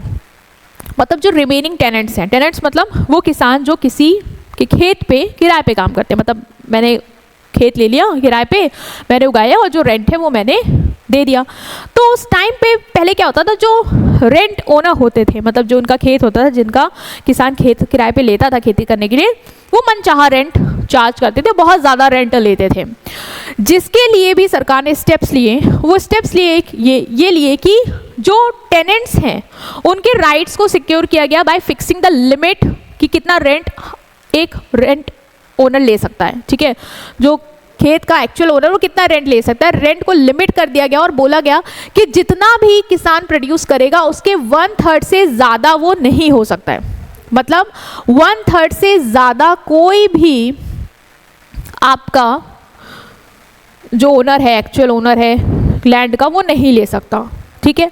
तो एक प्रेशर कम आएगा, रेंट कम हो गया, अब मन चाहा रेंट कोई नहीं कोट करेगा, मैंने हाई रेंट कोई नहीं कोट करने वाला, जिससे हम जो रिमेनिंग टेनेंट्स हैं उनको सिक्योर कर पा रहे हैं, ठीक है। इससे क्या हुआ, फार्मर्स को भाई सिक्योरिटी आई कि ठीक है हमें इतना ही देना है, हमारे लिए कम है तो हम बेस्ट तरीके से कर सकते हैं, अब हमसे कोई ज़्यादा नहीं वसूलेगा, अब हमें कोई प्रेशर नहीं है, तो हम अच्छी तरीके से काम करेंगे, टेक्नोलॉजी को यूज़ करेंगे, जिससे हम प्रोडक्शन इंक्रीज़ कर पाएँ और अपना फ़ायदा कर पाएँ।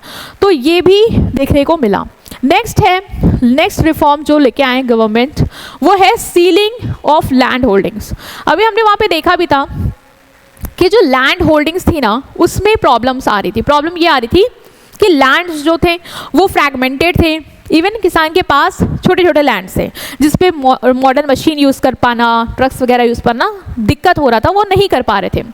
तो सरकार ने क्या किया, ये वाला पॉइंट बता रही हूँ, सरकार ने क्या किया, लैंड होल्डिंग को कंसोलिडेट किया। पहले ये पढ़ेंगे देन गैप पे। कंसोलिडेट किया इन द सेंस कि जो फ्रैगमेंटेड छोटे छोटे टुकड़े होते हैं, जैसे एक किसान है उसका छोटा टुकड़ा कहीं और है, छोटा टुकड़ा और है, तो गवर्नमेंट ने क्या किया, सारे जैसे एक किसान है उससे सारी ज़मीनों का ब्यौरा ले लिया, तुम्हारा कितना कितना ज़मीन कहाँ कहाँ है बताओ, उसने बता दिया। उसके बाद देखा भाई लैंड की क्वालिटी, लैंड सॉइल की क्वालिटी क्या है, ज़मीन कैसी है, कितने फर्टिलाइजर यूज़ हुए, सब कुछ देखने के बाद गवर्नमेंट ने तय किया कि हम आपको ये मतलब एक पूरी ज़मीन इतनी जितना आपका 3 टुकड़ों की है उतनी ज़मीन हम आपको प्रोवाइड कर रहे हैं इन बदले ऑफ ये फ्रेगमेंटेड लैंड्स, जिससे किसान को क्या हुआ, एक नई ज़मीन मिल गई उतने ही एरिया की, उतनी ही अच्छी क्वालिटी की जो उसकी थी, और अब वो आराम से एक ही जगह बड़ी सी ज़मीन पे खेती कर सकता है, टेक्नोलॉजी भी यूज़ करता है, ट्रक भी यूज़ कर सकता है, ठीक है।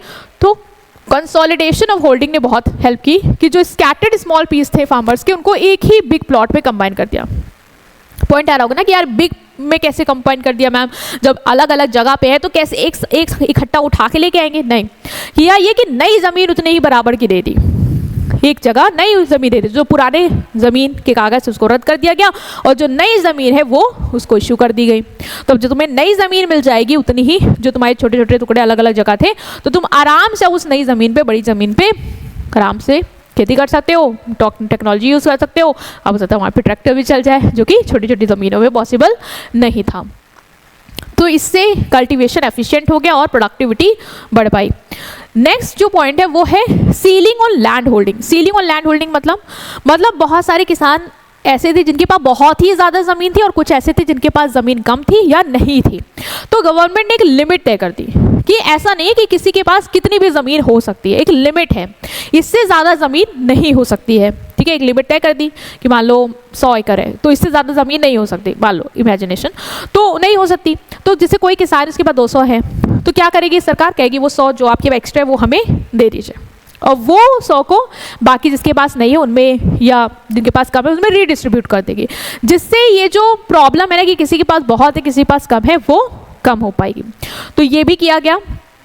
जो मैक्सिमम लिमिट थी उसका अमाउंट सेट कर दिया कि एक इंडिविजुअल इतना ही होल्ड कर सकता है। जो एक्सेस लैंड था वो गवर्नमेंट ने ले लिया और स्मॉल या लैंडलेस फार्मर में उसको रीडिस्ट्रीब्यूट कर दिया गया। तो ये सारे क्या है, लैंड रिफॉर्म्स हैं जो गवर्नमेंट ने लिए। इसके अपार्ट कोऑपरेटिव फार्मिंग का रिफॉर्म आया। कोऑपरेटिव फार्मिंग मतलब अब आप देख सकते हो कि कुछ फार्मर्स हैं जिनके छोटे छोटे लैंड्स हैं, आसपास हैं छोटी छोटी ज़मीनें, या तो सरकार ये कर रही थी कि छोटी छोटी ज़मीनों के बदले अलग अलग जहाँ पे ज़मीनें हैं उनके बदले भाई उसको एक ही लैंड दे दे कहीं, ठीक है, उसी के बराबर, या फिर सरकार ये कह रही थी कि आप एक काम करो फार्मर्स, आप लोग कोऑपरेट करो एक दूसरे के साथ, मतलब छोटे छोटे आसपास आप लोग के प्लॉट है, आप लोग एक काम करो, एक साथ ग्रुप बना लो और एक साथ उन छोटे छोटे लैंड को कंबाइन करके खेती करो, कंबाइन करके सीड्स लाओ, ठीक है, कंबाइन करके पैसा लगाओ और कंबाइन करके आउटपुट जो आ रहा है उसको आपस में डिस्ट्रीब्यूट कर लो। तो ये भी एक तरीका हो सकता है। तो कोऑपरेटिव फार्मिंग को सपोर्ट किया गया। स्मॉल फार्मर्स ने कोऑपरेटिव्स बनाए, पूल्स बनाए, मतलब ग्रुप्स बनाए और सारे रिसोर्सेज को एक दूसरे के साथ कंबाइन किया, पूल किया एंड देन एक साथ लार्ज स्केल पे फार्मिंग करी और जो भी रिटर्न आया उसको आपस में डिस्ट्रीब्यूट कर लिया। ठीक है, तो farmer work together as a large group benefiting from large scale farming while retaining individual ownership. भाई तुम्हारे जो छोटे छोटे खेत है एक दूसरे के, वो एक दूसरे के ही रहेंगे, ठीक है, जैसे तुम्हारा है, तुम्हारे दोस्त का है, ठीक है, मान लो 4 लोगों तो रहेंगे, तुम लोगों की ओनरशिप तो इंडिविजुअल के पास रहेगी, लेकिन सरकार कह रही थी आप लोग एक साथ करो, ठीक है, इसको एक ही मान लो, जोड़ लो, साथ में सीड उगाओ, साथ में खेती करो, साथ में रिसोर्सेज लगाओ और साथ में जो भी आएगा उसको रिडिस्ट्रीब्यूट कर लो। हम ये भी कर सकते हैं। तो ये चीज़ें आई, मतलब ये सारे रिफॉर्म्स गवर्नमेंट ने प्रमोट किए in term of land reform, जिससे ओनरशिप में हम चेंजेस देखते हैं और मेन पर्पस यही था कि प्रोडक्टिविटी को बढ़ा पाए और कहीं ना कहीं फार्मर्स को सपोर्ट कर पाएँ। ठीक है, ओके, नेक्स्ट और भी मेजर्स हम देखने वाले हैं। हम लैंड रिफॉर्म्स के काफ़ी पॉइंट्स थे जो हमने डिस्कस कर लिए। सब पॉइंट्स याद रखना लैंड रिफॉर्म्स में कि लैंड रिफॉर्म्स में जो भी ओनरशिप ऑफ लैंड में चेंजेस लाए गए वो किस किस टर्म में लाए गए, ठीक है, वो आपको याद होना चाहिए। एक बार मैं आपको फिर से दिखा देती हूँ जिससे आप कंफ्यूज मत हो, क्योंकि अब हम दूसरे मेजर्स में जाने वाले, ठीक है, वो लैंड रिफॉर्म्स के ही सब पार्ट्स हैं। तो लैंड रिफॉर्म्स में हमने देखा कि कौन कौन से लैंड रिफॉर्म्स लिए। पहला, इंटरमीडिएटरीज को हटाया, ओनरशिप में चेंजेस लाने के इंटरमीडिएटरीज को हटाया। दूसरा, जो टेनेंसी रिफॉर्म्स हैं वो आए, मतलब जो हमारे फार्मर्स किसी की ज़मीन पे काम कर रहे थे, रेंट दे रहे थे, उस पर भी सरकार ने लिमिट तय की, ठीक है, जिससे फार्मर्स पे बोझ मत आए कि कोई मनचाहा रेंट या ज़्यादा रेंट नहीं लेगा, एक लिमिट है, जितना वो प्रोड्यूस कर रहे हैं उसका 1/3 ही ले सकते हैं, डेट्स इट। ठीक है, तो ये भी रिफॉर्म्स आए। इसके अलावा लैंड होल्डिंग पे सीलिंग, एक लिमिट लगा दी गई कि इससे ज़्यादा लैंड कोई नहीं ओन कर सकता, अगर है तो सरकार उसको रीडिस्ट्रीब्यूट करेगी। ठीक है, फिर कंसोलिडेशन ऑफ होल्डिंग, मतलब जो छोटे छोटे फ्रैगमेंटेड लैंड थे किसान के, उसके जगह किसानों को एक बड़ा लैंड उसी के बराबर का दे दिया गया, जिससे भाई एक जगह हो, बड़ा हो और आप आराम से मॉडर्न टेक्नोलॉजी के साथ खेती वेती कर पाओ, उसमें दिक्कत ना आए कि तुम्हें दूर दूर भागना पड़ रहा है और तुम मैनेज नहीं कर पा रहे हो। इसके अलावा सरकार ने ये भी किया कि कोऑपरेटिव फार्मिंग्स को प्रमोट किया। अगर फार्मर्स हैं आसपास छोटे छोटे सबके लैंड्स हैं तो आपस में एक साथ ग्रुप बना लें, ठीक है, एक साथ रिसोर्सेज को पूल कर लें और एक फार्मिंग करें और जो भी आउटपुट आता है वो आपस में एक दूसरे के साथ बांट लें। ठीक है, तो ये क्या थे, ये थे लैंड रिफॉर्म्स। इसके अपार्ट हम जो डिस्कस करने वाले हैं और सरकार ने क्या स्टेप्स लिए प्रोडक्टिविटी को बढ़ाने के लिए, फार्मर्स को प्रमोट करने के लिए, वो है एक्सपेंशन ऑफ इरिगेशन फैसिलिटी। आपने देखा किसान जो है ना वो किस पे डिपेंड था, मॉनसून पे। बहुत ज़्यादा डिपेंडेंस जो थी ना मॉनसून की, वो बहुत बड़ी प्रॉब्लम थी इंडियन एग्रीकल्चर को। भाई बारिश हुई तो फसल सही है, नहीं हुई तो खराब हो गई, बहुत हो गई तो खराब हो गई, मतलब बहुत बड़ी प्रॉब्लम था वो, डिपेंडेंसी ऑन मॉनसून। सरकार ने इसके लिए क्या किया, ये तो क्वेश्चन आता ही है आपके दिमाग में कि इसके लिए क्या हुआ। भाई एक प्रॉब्लम तो सॉल्व हो गई, ज़मींदारी ये सब एबॉलिशन तो आपने कर दिया, ठीक है, उनको लैंड वैंड से मुक्ति मिल गई उसके झमेलों से। बट अब ये बताओ कि पानी का क्या हुआ। तो इरिगेशन फैसिलिटीज़ में एक्सपेंशन हुआ, मतलब सरकार ने ये जो डिपेंडेंसी थी मॉनसून की किसानों की, इसको कम करने की बहुत अच्छी कोशिश की। वाटर की अवेलेबिलिटी को बढ़ाया गया ताकि हम मॉनसून पे ना डिपेंड करें और फार्मर्स अपनी प्रोडक्टिविटी को इंक्रीज कर पाएँ। ठीक है, तो improve agriculture productivity, irrigation facility पूरे इंडिया में एक्सपैंड की गई कि मतलब भारत में जितने भी किसान हैं उन तक पानी की सुविधा मिले, जिससे वो मॉनसून पे ना डिपेंड हो अपने फसल के लिए। मेजर और माइनर इरिगेशन प्रोजेक्ट लॉन्च किए गए, मतलब बड़े बड़े भी प्रोजेक्ट, छोटे छोटे प्रोजेक्ट जो फोकस करते हो एग्रीकल्चर के इरिगेशन पे, वो सारे लॉन्च किए गए जिससे फार्मर्स को हेल्प किया जाए। अगर हम 1951 की बात करें तो 17% जो एग्रीकल्चर लैंड था उसके पास इरिगेशन फैसिलिटी थी, लेकिन प्रेजेंट टाइम पे इरिगेशन की जो कवरेज है वो 40% ऑफ टोटल एग्रीकल्चर लैंड से क्या है, बढ़ गई। इवन अगर ये 2019 का डेटा है तो आज उससे भी ज़्यादा बढ़ गई है। मतलब इरिगेशन की जो फैसिलिटी है वो इम्प्रूव हो रही है, किसानों तक, खेतों तक पानी पहुंच रहा है। एक्सपेंशन के लिए सरकार ने क्या किया, देखो सरकार ने dams, projects, river projects, canals, tube wells, अब इमेज में देख सकते हो, ये सब इस्टेब्लिश किए गए जिससे किसानों को बारिश के पानी पे ना निर्भर होना पड़े, बल्कि जैसे जो रिवर्स हैं, जो इंटरकनेक्टिंग रिवर्स हैं, उनको इंटरकनेक्ट किया गया। जैसे कोई जगह है वहाँ बहुत पानी है, कहीं नहीं है, तो रिवर से जोड़ के उस वहाँ तक पानी पहुँचाया गया। ठीक है, कैनाल्स बनाए गए जिससे पानी खेतों तक पहुँच पाए, ट्यूबवेल्स बनाए गए जो आपने देखा होगा। ठीक है, तो उसके थ्रू इरिगेशन फैसिलिटीज सरकार ने प्रोवाइड करी, बहुत सारे प्रोजेक्ट लॉन्च किए। ड्राई एरियाज जहाँ पे इरिगेशन पॉसिबल नहीं था तो वहाँ पे ड्राई फार्मिंग टेक्निक्स इंट्रोड्यूस की गई। कोई ड्राई एरिया जहाँ पे नहीं पानी है वहाँ पे और अच्छी irrigation facility like sprinkling water, ये सब इंट्रोड्यूस किया गया जिससे हम वहाँ पे भी खेतों में खेती कर पाएँ अच्छे से। ठीक है, वहाँ पे निर्भरता इतनी ना रहे। जैसे कि प्रधानमंत्री कृषि सिंचाई योजना लॉन्च की गई। प्रधानमंत्री कृषि सिंचाई योजना, हर खेत को पानी, इनकी टैगलाइन थी, तो प्लीज़ आप इसको याद रखना, मे भी MCQ में आ जाए। ठीक है, वाटर फॉर एवरी फील्ड, हर खेत को पानी। प्रधानमंत्री कृषि सिंचाई योजना PM ने PMKSY हो सकता फुल फॉर्म भी आ जाए, तो इसको याद रखना, प्रधानमंत्री कृषि सिंचाई योजना। ये लॉन्च कब हुई, ये लॉन्च हुई थी 1 जुलाई 2025 में। इसका मोटो क्या था कि जितने भी खेत हैं उस खेतों तक पानी पहुँचे। ठीक है भाई, फार्मर्स की प्रॉब्लम इरिगेशन जो मॉनसून पे ओवर डिपेंडेंस है उसको कम करने के लिए हर खेत तक पानी जाना चाहिए। पानी जाएगा कैसे, उसके लिए बहुत सारे प्रोजेक्ट्स लॉन्च किए गए। ठीक है, इस योजना के अंदर बहुत सारे प्रोजेक्ट लॉन्च किए गए।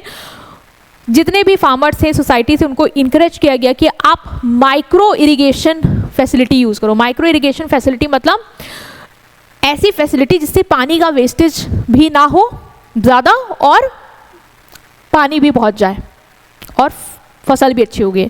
इसके लिए क्या हो रहा था, जो ड्रिप या स्प्रिंकलर मेथड, आप स्प्रिंकलर मेथड की यहाँ पे इमेज देख पा रहे होगे। ठीक है, आपने देखा होगा कुछ खेत में पानी आ जाए ऐसे ऐसे स्प्रिंकल, जो शावर नहीं होता है वैसे वैसे फैलता रहता है, तो उससे क्या थोड़ा थोड़ा पानी भी जाता है और खेतों में पानी भी पहुंचता है। दूसरा, रूट्स तक पानी पहुंचाया जा रहा है जिससे सिर्फ रूट्स तक जिनको ज़रूरत है वहाँ पर पानी जाए और पानी वेस्ट ना हो। तो वो सारे मेथड्स पे फोकस किया गया आपके इस योजना के तहत कि हम माइक्रो इरिगेशन को प्रमोट करें जिससे वाटर हम सेव कर पाएँ और वाटर कंजर्वेशन प्रैक्टिसेस को अडॉप्ट कर पाएँ। जो मानसून रेन है उस पर डिपेंडेंस रिड्यूस की गई, और जहाँ पे पानी ज़्यादा है और जहाँ पे कम है वहाँ से पानी को शिफ्ट किया गया। मतलब जहाँ पानी ज़्यादा है वहाँ से जहाँ पे पानी कम है वहाँ तक पहुँचाया जाए, उसके लिए प्रोजेक्ट्स लॉन्च करना, उसके लिए वेज ढूंढना, उसके लिए रिवर्स कैनल्स बनाना, ये सारी चीज़ों पे फोकस किया गया। ठीक है, तो ये स्टेप्स है, मेजर है जो गवर्नमेंट ने लिए to improve the irrigation facilities, right. Next है HYV seeds, that is yield higher output. HYV seeds, अभी इसका तो हम जो एक टॉपिक आएगा ग्रीन रिवॉल्यूशंस में और डिस्कस करेंगे अच्छे से, बट हाई क्वालिटी सीड्स जो हैं, ठीक है, हाई यील्डिंग वैरायटी सीड्स जो हैं वो गवर्नमेंट ने प्रमोट करी हैं कि हम इन सीड्स को यूज़ करें। ठीक है, HYV सीड्स को यूज़ करने से क्या हुआ कि जो आउटपुट है वो बढ़ा। मतलब ये स्पेशल टाइप ऑफ सीड्स हैं जिनकी वजह से प्रोडक्टिविटी बढ़ी और ज़्यादा से ज़्यादा आउटपुट हमें देखने को मिला कंपैरेटिव टू नॉर्मल सीड जो हम यूज़ कर रहे थे। ठीक है, तो HYV सीड्स जो है उन्होंने आउटपुट जो है वो इंक्रीज़ किया। स्पेशली किन दो क्रॉप्स का वो याद रखना है, वीट और राइस का। ठीक है, वीट और राइस का जो आउटपुट है वो भारी मात्रा में हो पाए with the help of these seeds. Okay, next हम बात करेंगे इन सीड्स के लिए रिक्वायरमेंट क्या है। देखो ये सीड्स जो हैं वो आप देख पा रहे हो high variety, high yielding variety seeds हैं, मतलब स्पेशल सीड्स हैं, तो इनके लिए कुछ स्पेशल रिक्वायरमेंट्स होगी। वो रिक्वायरमेंट ये थी कि इरिगेशन प्रॉपर होना चाहिए, इनको पानी की ज़्यादा ज़रूरत पड़ेगी, तो इरिगेशन प्रॉपर होना चाहिए, फर्टिलाइजर्स पेस्टिसाइड का यूज़ प्रॉपर होना चाहिए, तभी ये अपना बेस्ट रिजल्ट दे पाएंगे, अदरवाइज नॉट। सो ये भी एश्योर करना था। नेक्स्ट, इनकी क्वालिटी इतनी अच्छी होती है कि ये बहुत जल्दी फसल जो है वो कन्वर्ट हो जाती है, मतलब बहुत जल्दी आपने इसको लगाया जैसे वो बहुत जल्दी ग्रो होने लग जाता है, तो जल्दी से ही आपका एग्रीकल्चर प्रोड्यूस तैयार हो जाता है, जिससे ये होता है कि कम समय में आप ज़्यादा क्रॉप्स उगा सकते हो, मल्टीपल क्रॉप्स कर सकते हो। तो ये फ़ायदा किसानों को पहले तो नहीं हो पा रहा था क्योंकि भाई उस सीड्स में समय लगता था उगने में, बट यहाँ पे इनका ये एक USP है। ठीक है, तो ये फायदा देखने को मिला कि जो क्रॉप साइकिल है वो शॉर्ट हो गई, जिससे फार्मर्स जो है वो एक ही साल में और भी फसल उगा सकते हैं, उनके पास ये भी ऑप्शन आ गया, जिससे प्रोडक्शन जो है वो बढ़ा। ठीक है, उस क्रॉप का भी और बाकी फसलें भी उगी तो प्रोडक्शन इंक्रीज हो गया। The government support HYV seed by providing subsidies and discount to farmers. Government ने इन सीड्स को प्रमोट किया। गवर्नमेंट ने कहा कि हम जो फार्मर्स हैं उनको इन सीड्स को सब्सिडीज में, डिस्काउंट में देंगे, तो फार्मर्स को इनकरेज किया कि आप इन सीड्स को यूज़ करो। ठीक है, आप इनको प्रेफर करो to grow the wheat and rice और अपनी प्रोडक्टिविटी को, प्रोडक्शन को इंक्रीज करिए। एग्रीकल्चर रिसर्च इंस्टीट्यूट्स और यूनिवर्सिटी ने भी पूरी कोशिश की, मतलब इन सीड्स को इंडियन क्लाइमेट के अकॉर्डिंग बनाया। ठीक है, क्योंकि इंडिया का क्लाइमेट अलग है तो उसके हिसाब की ये सीड्स होनी चाहिए, क्योंकि वर्ल्ड में हर जगह यूज़ हो रही है, तो इंडिया के हिसाब से इन सीड्स को कस्टमाइज़ किया गया। जो भी हमारे रिसर्च इंस्टीट्यूट ने प्रॉपर रिसर्च की और HYV सीड को डेवलप किया, जिस हिसाब से वो इंडियन के क्लाइमेट कंडीशन को मैच कर पाएँ और यहाँ पे ग्रो कर पाएँ। तो HYV सीड्स जो है वो एक अच्छा मेज़र है जो सरकार ने लिया, इनको प्रमोट किया ताकि किसान जो है वो इनको यूज़ करके ज़्यादा से ज़्यादा एग्रीकल्चर क्रॉप प्रोड्यूस कर पाएँ। ठीक है, और जो भी रिक्वायरमेंट है वो हमने इसकी बेसिक ओवरव्यू कर ली है। नेक्स्ट जो मेज़र लिया गया वो है एडॉप्शन ऑफ टेक्नोलॉजी। अब मान लो पानी है, सीड्स है, बट टेक्नोलॉजी अच्छी नहीं है तो फिर क्या ही होगा। तो टेक्नोलॉजी भी इम्पॉर्टेंट है कि आप मॉडर्न तरीके से काम कर पाओ। ठीक है, मॉडर्न वे यूज़ कर पाओ जिससे आप एग्रीकल्चर प्रोडक्शन को और इंक्रीज़ कर पाओ। तो नई टेक्नोलॉजी लाना, मॉडर्न टेक्नोलॉजी को लाना एग्रीकल्चर में, इसके लिए भी सरकार ने काफ़ी हेल्प करी है। मॉडर्न टेक्नोलॉजी से फ़ायदा आपको भी पता है कि वेस्ट कम होगी, ठीक है, एफिशिएंट प्रोडक्शन होगा और क्रॉप्स की क्वालिटी इंप्रूव हुई। जब हम पेस्टिसाइड यूज़ करेंगे, फर्टिलाइज़र यूज़ करेंगे, अच्छी क्वालिटी सीड्स यूज़ करेंगे, तो इससे क्या होगा, हमारी फसल अच्छी होगी। ठीक है, क्वालिटी इंप्रूव होगी। तो गवर्नमेंट ने टेक्नोलॉजी के अडॉप्शन में क्या क्या मेजर्स लिए? Testing of soil quality to guide farmers about suitable. Government ने मेजर ये लिया कि जो सॉइल की क्वालिटी है ना उसको टेस्ट करवाया, तो उसको हेल्प करी किसान को कि आपने जो सॉइल की क्वालिटी उसको टेस्ट कर पाओ, जिससे तुम्हें ये पता चल जाए कि कौन सा फर्टिलाइज़र आप यूज़ करें, ठीक है, कौन सा टेक्निक आप यूज़ करें जिससे आप इस सॉइल में अच्छे से अपना एग्रीकल्चर प्रोड्यूस को बढ़ा पाएँ। तो तो टेस्टिंग ऑफ सॉइल की जो टेक्निक है उसको प्रमोट किया गया फार्मर्स में, ताकि आप ऐसे ही कुछ भी मत करिए, पहले आप चेक करवा लीजिए कि सॉइल्स को क्या रिक्वायरमेंट है, उस हिसाब से आप उसको चीज़ें दीजिए। नेक्स्ट इज HYV सीड्स का भाई इनकरेज किया कि आप HYV सीड्स जो है वो यूज़ करिए, ठीक है, मॉडर्न टूल और मशीनरी यूज़ करिए, इंसेंटिव्स दिए, इवन लोन प्रोवाइड किए, सब्सिडीज़ दी, जिससे वो नई टेक्नोलॉजी को अडॉप्ट करें। तो जिससे सरकार ने, आप देख सकते हो कि यहाँ पे काफ़ी ज़्यादा कंट्रीब्यूशन किया है। मतलब टेक्नोलॉजी को अडॉप्ट करने में ऐसा ही नहीं कि उन्होंने सिर्फ बता दिया कि ये टेक्नोलॉजी आप ले लीजिए, बल्कि उनको फाइनेंशियली भी सपोर्ट किया, इंसेंटिव्स भी दिए हैं, जिससे वो उस टेक्नोलॉजी को अडॉप्ट कर पाएँ और अपना कंट्रीब्यूशन एग्रीकल्चर में इम्प्रूव कर पाएँ, right. So modern farming and techniques में आपको याद रखना है कि न्यू टेक्निक्स आई, भाई नई टेक्निक्स आई, मॉडर्न टेक्निक्स आई, उससे क्या होगा, एग्रीकल्चर की एफिशिएंसी बढ़ेगी, हम ज़्यादा से ज़्यादा प्रोड्यूस कर पाएंगे, हाई क्वालिटी क्रॉप्स प्रोड्यूस कर पाएंगे, जिसके लिए कौन कौन सी फैसिलिटीज़ दी, आप सॉइल टेस्टिंग वाला याद रखना, ठीक है, आप HYV सीड्स वाला याद रखना, मॉडर्न टूल्स और मशीनरी वाला पॉइंट याद रखना, that's it. Next is use of fertiliser and insecticide in agriculture. सरकार ने ये भी इनकरेज किया कि आप जो है फर्टिलाइज़र यूज़ करिए, इंसेक्टिसाइड यूज़ करिए। फर्टिलाइज़र क्या होते हैं? फर्टिलाइज़र न्यूट्रिएंट्स होते हैं, जैसे आपको खाने से न्यूट्रिएंट्स मिलते हैं ना जो आपको एनर्जी देते हैं, वैसे ही प्लांट्स को भी न्यूट्रिएंट्स की ज़रूरत होती है, ठीक है। अगर न्यूट्रिएंट्स नहीं होंगे तो फिर कोई मतलब नहीं होगा उनका। तो फर्टिलाइज़र क्या है, वो जो ज़रूरत है, जो न्यूट्रिएंट्स प्लांट को मिलने चाहिए उसको इंक्रीज़ करती है, कि वो ज़रूरत जो चीज़ उनको मिलनी चाहिए प्लांट्स को, वो उनको मिल पाए। तो किसान क्या करते हैं, फर्टिलाइज़र यूज़ करते हैं। फर्टिलाइज़र आप provided to farmer at subsidised rate, ये फर्टिलाइज़र किसानों को इनकरेज किया गया कि भाई आप प्लांट को ये न्यूट्रिएंट्स दीजिए जो उनको ज़रूरत है, ताकि वो अच्छे से ग्रो कर पाएँ, फ्लरिश कर पाएँ। उसके लिए किसानों को अब पैसे चाहिए होंगे, ठीक है, उनको होगा कि हमें ये सस्ते में मिल जाएं, तो वो भी सरकार ने उनको मदद की कि उन्हें कम रेट पे वो अवेलेबल कराया, जिससे वो उसको यूज़ करें। नीम कोटेड यूरिया सप्लाई की गई। नीम कोटेड यूरिया, पहले जो यूरिया थी वो पानी में जल्दी घुल जाती थी, ठीक है, जिससे सॉइल जो है वो एक्सप्लॉइट होती थी। नीम कोटेड यूरिया जो है वो प्लांट को नाइट्रोजन धीरे धीरे देती है, जो ज़्यादा एफिशिएंट है। तो ये भी सरकार ने प्रोवाइड किया किसानों को, जिससे जो हार्मफुल इफेक्ट है यूरिया का वो कम हो पाए। पैसे से भी मदद की गई ताकि वो फर्टिलाइज़र्स को यूज़ करें और एग्रीकल्चर प्रोड्यूस को एफिशिएंट करें। इसके अलावा इंसेक्टिसाइड के यूज़ को भी प्रमोट किया गया। इंसेक्टिसाइड क्या होते हैं? इंसेक्टिसाइड बेसिकली वो केमिकल्स होते हैं जो खेती में, जैसे इंसेक्ट होते हैं, पेस्ट होते हैं, जो ख़राब कर रहे होते हैं हमारी फसल को, उनसे बचाते हैं, उनको रोकते हैं, ठीक है। तो सरकार इसको भी प्रमोट करी कि भाई आप इंसेक्टिसाइड यूज़ करिए, ठीक है, ताकि फसल इन सब के वजह से ख़राब ना हो। Grow safe food campaign launch किया गया, ताकि भाई इंसेक्टिसाइड इन सब की वजह से फसल ख़राब होती है, उसकी क्वालिटी ख़राब होती है, हार्मफुल होती है, तो हम सेफ फूड ग्रो कर पाएँ, ठीक है, इसकी हेल्प से। सेंट्रल इंसेक्टिसाइड बोर्ड है जो बताती है हमें कितना पेस्टिसाइड यूज़ करना है, कितनी मात्रा में यूज़ करना है, तो वो रेगुलेट करने के लिए बॉडी ऑलरेडी है हमारे पास। फार्मर्स और डीलर्स को ट्रेनिंग दी गई, मतलब IPM इंटीग्रेटेड पेस्ट मैनेजमेंट सिखाया गया कि आप जो ऑर्गेनिक फार्मिंग है उसको कैसे हम जोड़ सकते हैं, कैसे कनेक्ट कर सकते हैं with the help of insecticide and fertilisers, और उसके साथ हमें आगे बढ़ना है। मतलब ऐसा नहीं कि अब ऑर्गेनिक फार्मिंग छोड़ दो, उसके साथ हम कैसे अपनी इस फार्मिंग को भी जोड़ के ग्रो कर सकते हैं, उन सब की प्रॉपर ट्रेनिंग फार्मर्स को दी गई, ठीक है। ओके, नेक्स्ट जो है आपका वो है क्रेडिट फैसिलिटीज़।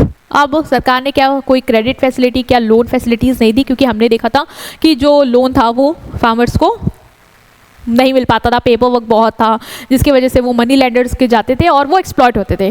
तो इसमें भी रिफॉर्म्स लाई है सरकार। क्रेडिट फैसिलिटीज़ जो है वो कोऑपरेटिव और कमर्शियल बैंक्स के थ्रू किसानों को ईजिली अवेलेबल कराई जा रही है, ताकि वो क्रेडिट अवेल कर पाएँ और रिक्वायरमेंट को जो भी है कि मॉडर्न मशीन लेनी है या फर्टिलाइजर्स लेने हैं उसको मीटअप कर पाएँ, ठीक है। तो credit facility means providing loans and financial support to farmer. Credit facility मतलब क्या? लोन प्रोवाइड करना फार्मर को, ताकि वो जो भी सीड्स है, मशीनरी है, फर्टिलाइजर है, वो ले पाए, खरीद पाए, ताकि एग्रीकल्चर प्रोडक्शन इंप्रूव हो पाए। तो गवर्नमेंट ने क्या क्या मेजर लिए इसमें? सबसे पहले याद रखना, इंस्टीट्यूशनल क्रेडिट फार्मर्स को दिए गए, मतलब कमर्शियल बैंक, कोऑपरेटिव बैंक्स के थ्रू इनको क्रेडिट प्रोवाइड किया गया, लोन प्रोवाइड किया गया। नेशनलाइजेशन जो हुआ बैंक का, उसकी वजह से उनको और इंटरेस्ट दिया गया, मतलब जब बैंक नेशनलाइज हुए उसके बाद एग्रीकल्चर पे और फोकस किया गया कि एग्रीकल्चर को हमें क्रेडिट अवेल कराना है, उसको सपोर्ट करना है। Regional rural banks, rural areas में बैंक सेटअप किए गए ताकि किसानों को आराम से लोन मिल पाए। नाबार्ड, जो कि आपको पता है नेशनल बैंक है for agriculture and rural development, वो इस्टेब्लिश किया गया ताकि वो जितने भी रूरल क्रेडिट इंस्टीट्यूशन से कॉपरेट कर पाए, देख पाए वो कितने रेट पे उनको अवेल करा रहे हैं या नहीं करा पा रहे हैं, वो चेकिंग वगैरह देख पाए। तो इसके लिए नाबार्ड को भी इस्टेब्लिश किया गया। तो इन मेजर्स के थ्रू सरकार ने एश्योर किया कि जो फार्मर्स हैं उनको क्रेडिट अवेल कराया जाए, ठीक है, लो रेट पे अवेल कराया जाए, और जो भी उनकी ज़रूरतें हैं वो उस अवेलेबिलिटी को का फ़ायदा उठा के पूरी कर पाएँ, ठीक है, और मनी लेंडर्स उनको बचाया जाए। नेक्स्ट है इम्प्रूवमेंट इन एग्रीकल्चर मार्केटिंग। ये आपका लास्ट रिफॉर्म है जो सरकार ने लिया, वो है इम्प्रूवमेंट इन एग्रीकल्चरल मार्केटिंग। देखो, किसानों की एक समस्या वहाँ पे क्या थी कि उनके पास मार्केट नहीं थी, या तो मार्केट बहुत दूर थी, या तो उनको लगता था कि साधन नहीं है, तो हम इंटरमीडिएटरीज को बेच देते थे। इंटरमीडिएटरीज मनचाहा प्राइस कोट करते थे और उनको उनसे कम रेट पे लेके ज़्यादा रेट पे बेचते थे, मतलब जो बेनिफिट किसान को मिलना चाहिए था वो उसको नहीं मिल पा रहा था, देखा था हमने। तो इसके लिए सरकार ने क्या किया, इसके लिए सरकार ने एग्रीकल्चर की जो मार्केट है उसमें बदलाव लाए, ठीक है। मार्केट जो है एग्रीकल्चर प्रोड्यूस की, उसको ऑर्गेनाइज किया, ये एश्योर किया कि जो फार्मर्स हैं उनको रीजनेबल प्राइस मिले, जो उनका प्रोड्यूस है, एग्रीकल्चर प्रोड्यूस है, उसके लिए उनको reasonable price, fair price offer किया जाए, और कंज्यूमर को अच्छी क्वालिटी ऑफ गुड्स मिल पाए, क्योंकि जो बीच वाले इंटरमीडिएटरीज है ना, वो अपना फ़ायदा देखने के चक्कर में फार्मर से तो सस्ते में लेते हैं, फार्मर्स को तो नुकसान देते हैं।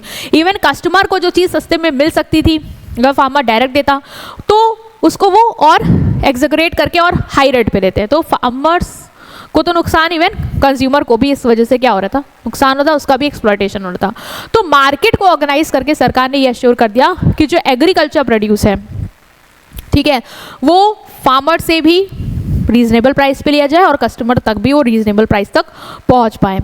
तो गवर्नमेंट ने क्या किया, मंडी सेट की, ठीक है, रेगुलेटेड मार्केट सेट की, जो ये एश्योर करता था कि फार्मर वहाँ पे जाएं, अपना प्रोड्यूस सेल आउट करें और वो मंडी उनको फेयर प्राइस ऑफर करे, ठीक है।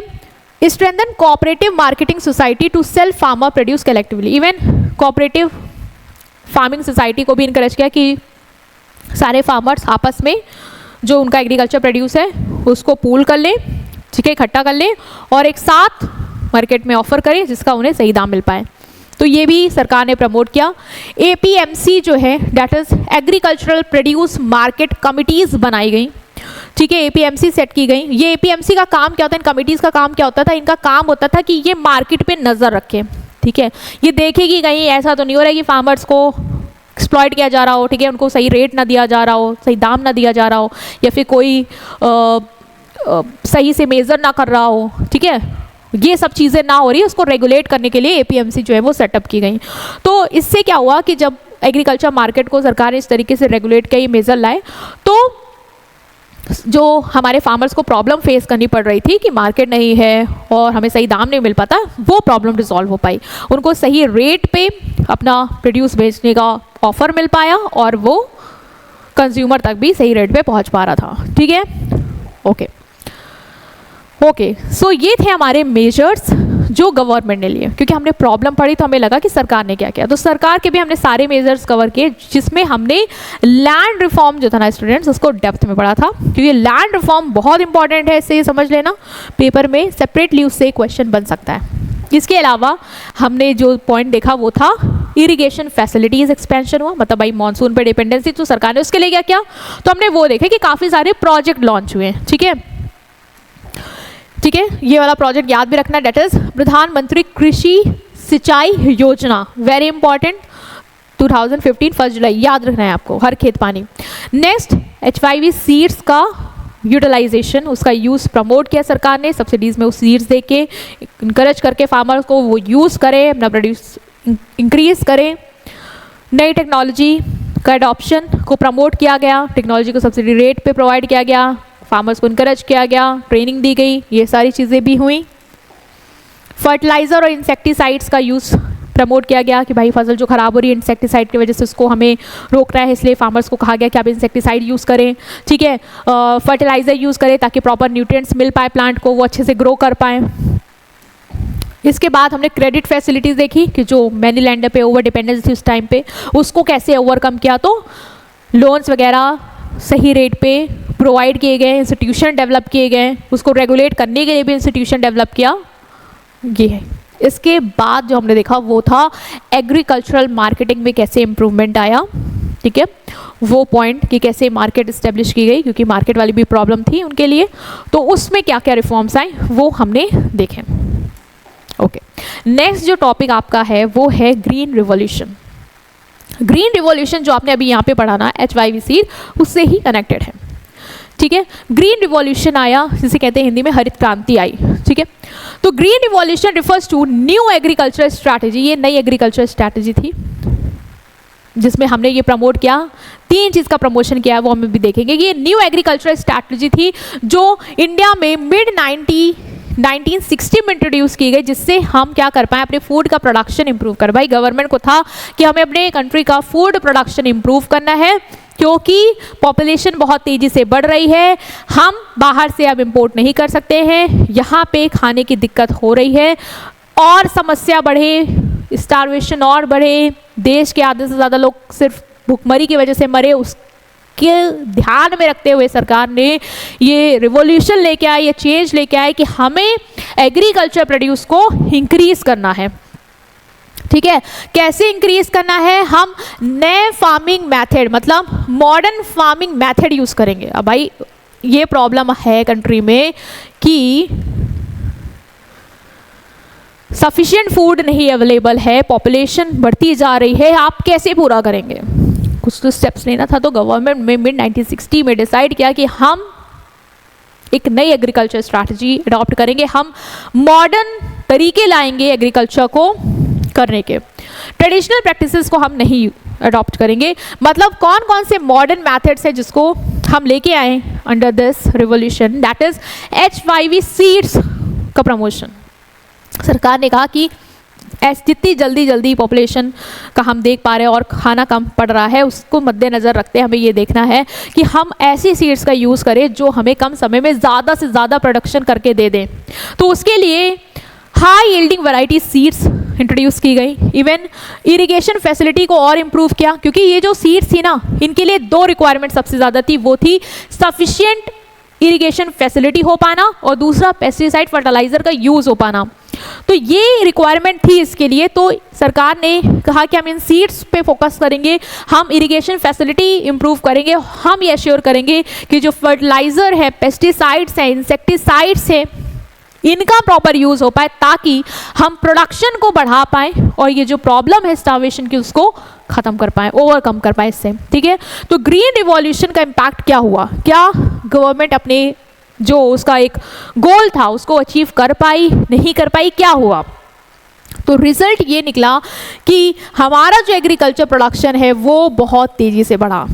इस सीड्स को यूज़ करके, इन इरिगेशन फैसिलिटीज़ को और इम्प्रूव करके, इंसेक्टिसाइड, पेस्टिसाइड, फर्टिलाइज़र को यूज़ करके, इस पूरे पैकेज को यूज़ करके हमारा जो एग्रीकल्चर प्रोडक्शन है ना वो बहुत इंक्रीज हुआ, जिसकी वजह से हमारा ये जो प्रॉब्लम था कि पॉपुलेशन बढ़ रही है और खाने की कमी पड़ रही है, वो हम सॉल्व कर पाए। इवन इतना अच्छा प्रोडक्शन हुआ कि हम उसको स्टोरेज, मतलब स्टोर भी कर पाए, बफर फैसिलिटी भी हम रिटेन कर पाए कि कल को कोई इमरजेंसी हो पाए तो हमारे पास इतना स्टॉक अवेलेबल है उसको मीटअप करने के लिए, और इवन हम एक्सपोर्ट भी कर पाएँ। सोचो इतना सारा बेनिफिट हमको देखने को मिला, इसीलिए हम इसको बोलते हैं एक बहुत ही कहते हैं क्रांति आ गई पूरी इस कृषि की जर्नी में, जो एक पावरफुल इम्पैक्ट निकल के आया, इसलिए हमने इसको बोला, नाम दिया कि ग्रीन रिवॉल्यूशन था। मतलब यहाँ से जर्नी एकदम ट्रांसफॉर्म हो गई हमारी एग्रीकल्चर की, ठीक है।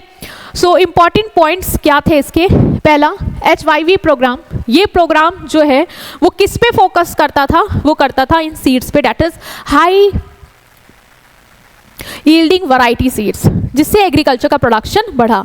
ये कब इंट्रोड्यूस किया गया है, ये 1966 में इंट्रोड्यूस की गई खरीफ सीजन पे वीट और राइस के लिए। मतलब जिससे क्या हुआ, वीट और राइस का जो प्रोडक्शन है इन सीड्स के थ्रू इंक्रीज हुआ, ये उनके लिए इंट्रोड्यूस की गई थी 1966 पे। इसको हम पैकेज प्रोग्राम क्यों बोलते हैं? पैकेज प्रोग्राम इसलिए बोलते हैं कि यहाँ पे फोकस सिर्फ सीड्स पे नहीं था, मतलब सिर्फ हाई यील्डिंग वैरायटी सीड्स पे नहीं था, इसके अपार्ट उन सीड्स के लिए रिक्वायरमेंट्स भी थी, तो उन पे भी फोकस था। That is irrigation facility proper हो पाना, फर्टिलाइजर का यूज़ हो पाना, पेस्टिसाइड्स का यूज़ हो पाना, इंसेक्टिसाइड्स का यूज़ हो पाना, फोकस इन पे भी था। ठीक है, all input had to be use together. बेटा अगर आपको एग्रीकल्चर प्रोडक्शन इंक्रीज करना है ना, तो इन सबका कॉम्बिनेशन यूज करना है। सिर्फ सीड्स तुमने लगा दी, कुछ नहीं होगा। प्रॉपर इरिगेशन भी चाहिए होगा, फर्टिलाइजर भी चाहिए होगा, तभी फसल ग्रो कर पाएगी। मतलब फुल पैकेज चाहिए होगा, full combination of all this चाहिए होगा, देन आप अपना गोल अचीव कर पाओगे। डेट इज कि आपको प्रोडक्शन इंक्रीज करना है एग्रीकल्चर का, तो इसीलिए हमने इसका नाम दिया डेट इज पैकेज प्रोग्राम। इसके अपार्ट अगर हम क्रेडिट की बात करें, ये एमसीक्यू में आ सकता है कि क्रेडिट किसको जाता है ग्रीन रिवॉल्यूशन का, तो वर्ल्ड में जो क्रेडिट जाता है पूरे वर्ल्ड में ग्लोबल लेवल पे जिन्होंने ये सीड्स को डेवलप किया, उनका क्रेडिट जाता है आपके नॉर्मन बोरलॉन्ग को। और अगर इंडिया में बात करें तो इंडिया में जो फादर ऑफ ग्रीन रिवॉल्यूशन है, जो हरित क्रांति यहाँ पे लेके आए, जिन्होंने इसका डेवलपमेंट यहाँ पे प्रमोट किया, वो है MS स्वामीनाथन। ठीक है, तो ये आपको याद रखना है, दो नाम याद रखेंगे आप लोग। ठीक है, नेक्स्ट आता है कि ग्रीन रिवॉल्यूशन का इम्पैक्ट कैसा रहा। तो पॉजिटिव इम्पैक्ट है आपके सिलेबस में, इसके अपार्ट बुक में बहुत सारी चीज़ें दी गई हैं, वो आपके सिलेबस में नहीं है, सो आप उसको छोड़ सकते हैं। सिलेबस में सिर्फ इसकी मीनिंग और पॉजिटिव इम्पैक्ट है। तो पॉजिटिव इम्पैक्ट्स क्या रहा, तो आपको खुद पता है, ये सीड्स लाना, ये फर्टिलाइजर, इरिगेशन, पेस्टिसाइड्स का पूरा पैकेज करना, ये किस चीज़ के लिए किया गया था? वो इस चीज़ के लिए किया गया था ताकि हम प्रोडक्शन को इंक्रीज कर पाएँ, क्योंकि प्रॉब्लम तो वही थी ना कि हमारे पास उतना अवेलेबल नहीं था कि हम अपनी कंट्री की रिक्वायरमेंट को पूरा कर पाएँ। ठीक है, स्टार्वेशन की प्रॉब्लम को फेस नहीं करना हमें, इस वजह से हमने क्या कहा कि हमें प्रोडक्शन इंक्रीज करना है और हम ये सीड्स को और इस पूरे पैकेज को इंट्रोड्यूस करके लाए। तो पहला जो पॉजिटिव इम्पैक्ट ये दिखा हमें कि प्रोडक्शन बढ़ा। ठीक है, ग्रीन रिवॉल्यूशन की वजह से एग्रीकल्चर प्रोडक्शन में इम्प्रूवमेंट आया। ठीक है, हमने मॉडर्न टेक्नोलॉजी को यूज़ किया, HYV सीड को यूज़ किया। ठीक है, जिससे प्रोडक्शन बढ़ा, पर हेक्टेयर जो हम प्रोड्यूस कर रहे थे वो बहुत ही तेज़ी से इंक्रीमेंट हमें उसमें देखने को मिला। और किस दो क्रॉप का था बेसिकली, वो आप याद रखेंगे, that is of wheat and rice. Next है self sufficiency in food grain. Green revolution की वजह से क्या हुआ कि हमारे पास इतना तो प्रोडक्शन हो गया कि हम सेल्फ सफिशिएंट हो गए कि कंट्री में अब ये प्रॉब्लम नहीं है कि लोगों की पॉपुलेशन ज़्यादा और हमारे पास खाना कम पड़ रहा है। हम सेल्फ सफिशिएंट हो पाए, हम अपने ऊपर निर्भर हो पाए, हमें बाहर से इंपोर्ट करने की ज़रूरत नहीं है कि हम बाहर से मंगाएंगे तो हमारे कंट्री के लोगों तक खाना आ पाएगा और तब वो खा पाएंगे। ठीक है, वो हम उस प्रॉब्लम से बाहर आ पाए। इवन इतना हमने कैपेबल हो गए थे कि हम उसको अब स्टोर भी कर सकते थे, मतलब देश की रिक्वायरमेंट को तो पूरा कर ही पा रहे थे, इवन हम उसको बफर स्टॉक भी कर सकते थे। ठीक है, increase in income of farmers. अब ग्रीन रिवॉल्यूशन आया, प्रोडक्शन बढ़ा, तो फार्मर्स की इनकम नहीं बढ़ेगी क्या? फार्मर्स की इनकम में भी इंप्रूवमेंट आया। ठीक है, व्हीट और राइस स्पेशली किस किस रीजन में, पंजाब में, हरियाणा में और वेस्टर्न उत्तर प्रदेश में, ये इम्पैक्ट जो है इंक्रीज इन फार्मर इनकम, इसका सबसे ज़्यादा इम्पैक्ट जो है वो इन 3 स्टेट्स में आया, that is Haryana, Punjab and western Uttar Pradesh. यहाँ पे जो प्रोडक्शन था भाई ये लोग अच्छे से यूज़ कर रहे थे। ठीक है, और यहाँ पे प्रोडक्टिविटी बहुत बड़ी, फार्मर्स की इनकम जो है उसमें काफ़ी अच्छा इंक्रीमेंट देखने को मिला, क्योंकि फार्मर जो है वो सीड्स का प्रॉपर यूटिलाइजेशन कर रहे थे और ये सीड्स ऐसी थी कि जल्दी ग्रो हो जाती थी, तो वो मल्टीपल क्रॉप्स भी ग्रो कर पा रहे थे, तो इनकम अच्छी खासी यहाँ पे इम्प्रूवमेंट हुई। Next is marketable surplus. Green revolution की वजह से एक और इम्पैक्ट जो हम देखेंगे वो ये है कि फूड ग्रेन का प्रोडक्शन इंक्रीज हुआ, मतलब फार्मर्स इतना तो प्रोड्यूस कर पा रहे थे कि खुद की फैमिली उसको खा के सस्टेन कर सकती है, इवन उससे ज़्यादा कर पा रहे थे जिससे वो मार्केट में भी उसको बेच सकते थे। मतलब इतना तो तुमने कर लिया कि तुम्हारी फैमिली खा सकती है, लेकिन प्रोडक्शन उसके अपार्ट भी था। अगर 10 तुम्हारी फैमिली खाती है तो तुमने 30 प्रोड्यूस किया, तो ये जो 20 बचा ना वो तुम मार्केट में सप्लाई कर सकते हो, मतलब मार्केट में बेच सकते हो, उससे पैसा कमा सकते हो, उस पैसे को एज अ कैपिटल यूज करके फर्दर प्रोडक्शन पे लगा सकते हो। ठीक है, तो मार्केटेबल सरप्लस का फायदा हो पाया। ठीक है। तो green revolution increase food grain production beyond farmers own consumption need, मतलब फार्मर्स की ओन कंजम्पशन नीड से भी ज़्यादा प्रोडक्शन हुआ, तो जो सरप्लस था वो फार्मर्स ने मार्केट में सोल्ड किया। ठीक है, जिससे फार्मर की इनकम बढ़ी और कैपिटल भी उसके पास अरेंज हो पाई ताकि वो फ्यूचर में फार्मिंग कर पाए। Next is benefit to low income group, जो लो इनकम ग्रुप थे उनको भी फ़ायदा हुआ। उनको कैसे फ़ायदा हुआ? देखो, उनको फ़ायदा ये हुआ कि जब फूड ग्रेन की सप्लाई कंट्री में बढ़ी, जब किसी के सप्लाई ज़्यादा होती है तो तुमको पता है ना प्राइस गिरते हैं। सप्लाई है, बहुत ज़्यादा है, बहुत अबंडेंस में है, तो प्राइस डाउन जाएंगे। जब प्राइस डाउन जाएंगे तो जो गरीब लोग हैं वो भी अफोर्ड कर पाएंगे, तो उनको भी खाना मिल पाएगा, वो भी ले पाएंगे। तो ग्रीन रिवॉल्यूशन की वजह से पुअर सेक्शन को भी सिक्योरिटी मिल पाई। साइंटिफिक कल्टीवेशन, ग्रीन रिवॉल्यूशन में हम जो मेथड यूज़ कर रहे थे फार्मिंग के वो साइंटिफिक थे, ऐसे हम कुछ भी अंधविश्वास में नहीं कर रहे थे। भाई we were using fertiliser, we were using HYV seed, है ना, वी वर यूजिंग पेस्टिसाइड, जो कि हमें पता था, साइंटिफिकली प्रूवन था कि ये प्रोडक्टिविटी इंक्रीज करेंगे। तो साइंटिफिक वे में काम हो रहा था। नेक्स्ट इम्पैक्ट जो था कि इंडस्ट्रीज़ का डेवलपमेंट हुआ। इंडस्ट्रीज़ का डेवलपमेंट मतलब भैया जो आपकी मैन्युफैक्चरिंग इंडस्ट्रीज़ हैं उनको रॉ मटेरियल चाहिए। जब रॉ ही मटेरियल कम पड़ रहा था पहले, क्योंकि एग्रीकल्चर सेक्टर ही काम नहीं कर पा रहा था अच्छा सा, तो क्या वो सेक्टर बूम कर पाता? नहीं कर पाता। जब एग्रीकल्चर सेक्टर ने अच्छा खासा प्रोडक्शन इम्प्रूव किया, ठीक है, वो ज़्यादा मात्रा में प्रोड्यूस कर पा रहा है, तो अब वो बाकी सारे सेक्टर को, that is your industry sector, जो उसका फर्दर प्रोसेसिंग करके ब्रेड बनाएंगे या जो भी बनाएंगे, उनको हेल्प कर रहा। ठीक है, तो उनको भी फ़ायदा हुआ, उनका भी डेवलपमेंट हुआ। जब एग्रीकल्चर डेवलप हुए तो भाई उसको ट्रांसपोर्टेशन करना है, वेयर हाउस करना है, उसके लिए टर्शरी सेक्टर को भी काम मिला, तो बाकी सेक्टर्स को भी इसकी वजह से एक बूम मिला। तो ग्रीन रिवॉल्यूशन ने इंडस्ट्रियल ग्रोथ को भी मदद किया। ठीक है, इंडस्ट्रीज जो पेस्टिसाइड, एग्रीकल्चर मशीनरी, फर्टिलाइजर बना रही थी, वो इनकी को प्रोवाइड करी थी। मतलब कि अब एक तरीके से ये भी समझ सकते हो, मतलब वो भी एंगल है, ये भी एंगल है कि अब इनको पेस्टिसाइड चाहिए, ठीक है, फर्टिलाइजर चाहिए, मशीनरी चाहिए, कहाँ से आएगी? वो उस इंडस्ट्री से आएगी जो इसको बना रही है। तो जब एग्रीकल्चर अच्छा काम कर रहा है, ठीक है, एग्रीकल्चर में मशीन्स की ज़्यादा रिक्वायरमेंट पड़ रही है क्योंकि हम नई टेक्नोलॉजी से काम कर रहे हैं, तो इन इंडस्ट्रीज़ को काम मिल गया, इन इंडस्ट्रीज़ की सप्लाई बढ़ गई, क्योंकि वो डिमांड करेंगी तो अब ये उनको सप्लाई करेगा। और वो भी तरीका तुम्हारा सही है। चेंज इन एटीट्यूड, फार्मर्स भाई अब ऑफकोर्स जब अच्छा काम चल रहा है, उनको देख रहा है कि इस सीट से उनकी प्रोग्रेस हुई है, तो उनका एटीट्यूड बदलेगा कि नहीं बदलेगा? बदला, उनको मज़ा आ गया भाई। उन्होंने कहा कि मॉडर्न टेक्निक तो वाकई में बहुत अच्छी चीज़ है। फार्मर्स ने खुशी खुशी अडॉप्ट करना पसंद किया। ठीक है, अब वो रेसिस्टेंस, वो हिचकिचाहट जो उनके अंदर थी वो ख़त्म हुई। इंक्रीज इन एम्प्लॉयमेंट, लोगों को रोज़गार मिला। पहले क्या होता था कि एक क्रॉप उगता था, हो सकता साल भर में एक ही बन पा रहा हो क्योंकि समय लगता था, वो सीड नॉर्मल थी। HYV सीड के बारे में मैंने तुम्हें बताया, ये सीड ऐसी थी कि वो बहुत जल्दी क्रॉप प्रोड्यूस हो जाता था। तो जब प्रोड्यूस ज़्यादा हो जाता था तो हम एक ही सीज़न में मल्टीपल क्रॉप ग्रो कर पाते थे। तो जो पहले होता था कि आप ग्रो कर रहे हो फिर खाली बैठे हो, वो वाला सीन गया। अब आप मल्टीपल ग्रो कर सकते हो, मतलब पूरे साल तुम्हारे पास काम रहेगा। तो ग्रीन रिवॉल्यूशन ने जो प्रॉब्लम थी ना सीजनल अनएम्प्लॉयमेंट की, वो सॉल्व कर दी। अब आप पूरे साल क्या कर सकते हो? खेती कर सकते हो, तो आपके पास काम रहेगा। ठीक है, एग्रीकल्चर की डिमांड रहेगी। जब तुम्हारे पास तुमको भाई पूरे साल खेती करनी है, तुमको मशीन लगेगी, तुमको टूल्स लगेंगे, तो तुम बाकी सेक्टर को भी हेल्प करोगे, वो भी तुम्हें सप्लाई करने के लिए पूरे साल काम कर पाएंगे, उनको भी जॉब मिल पाएगी। इवन टर्शरी सेक्टर को जो तुम्हारे ट्रांसपोर्टेशन में, बैंकिंग में, इंश्योरेंस में हेल्प करेगी, उसको भी एक सपोर्ट मिल पाएगा। राइट, सो ये है आपका कि ग्रीन रिवॉल्यूशन क्या था और इसका क्या इम्पैक्ट था।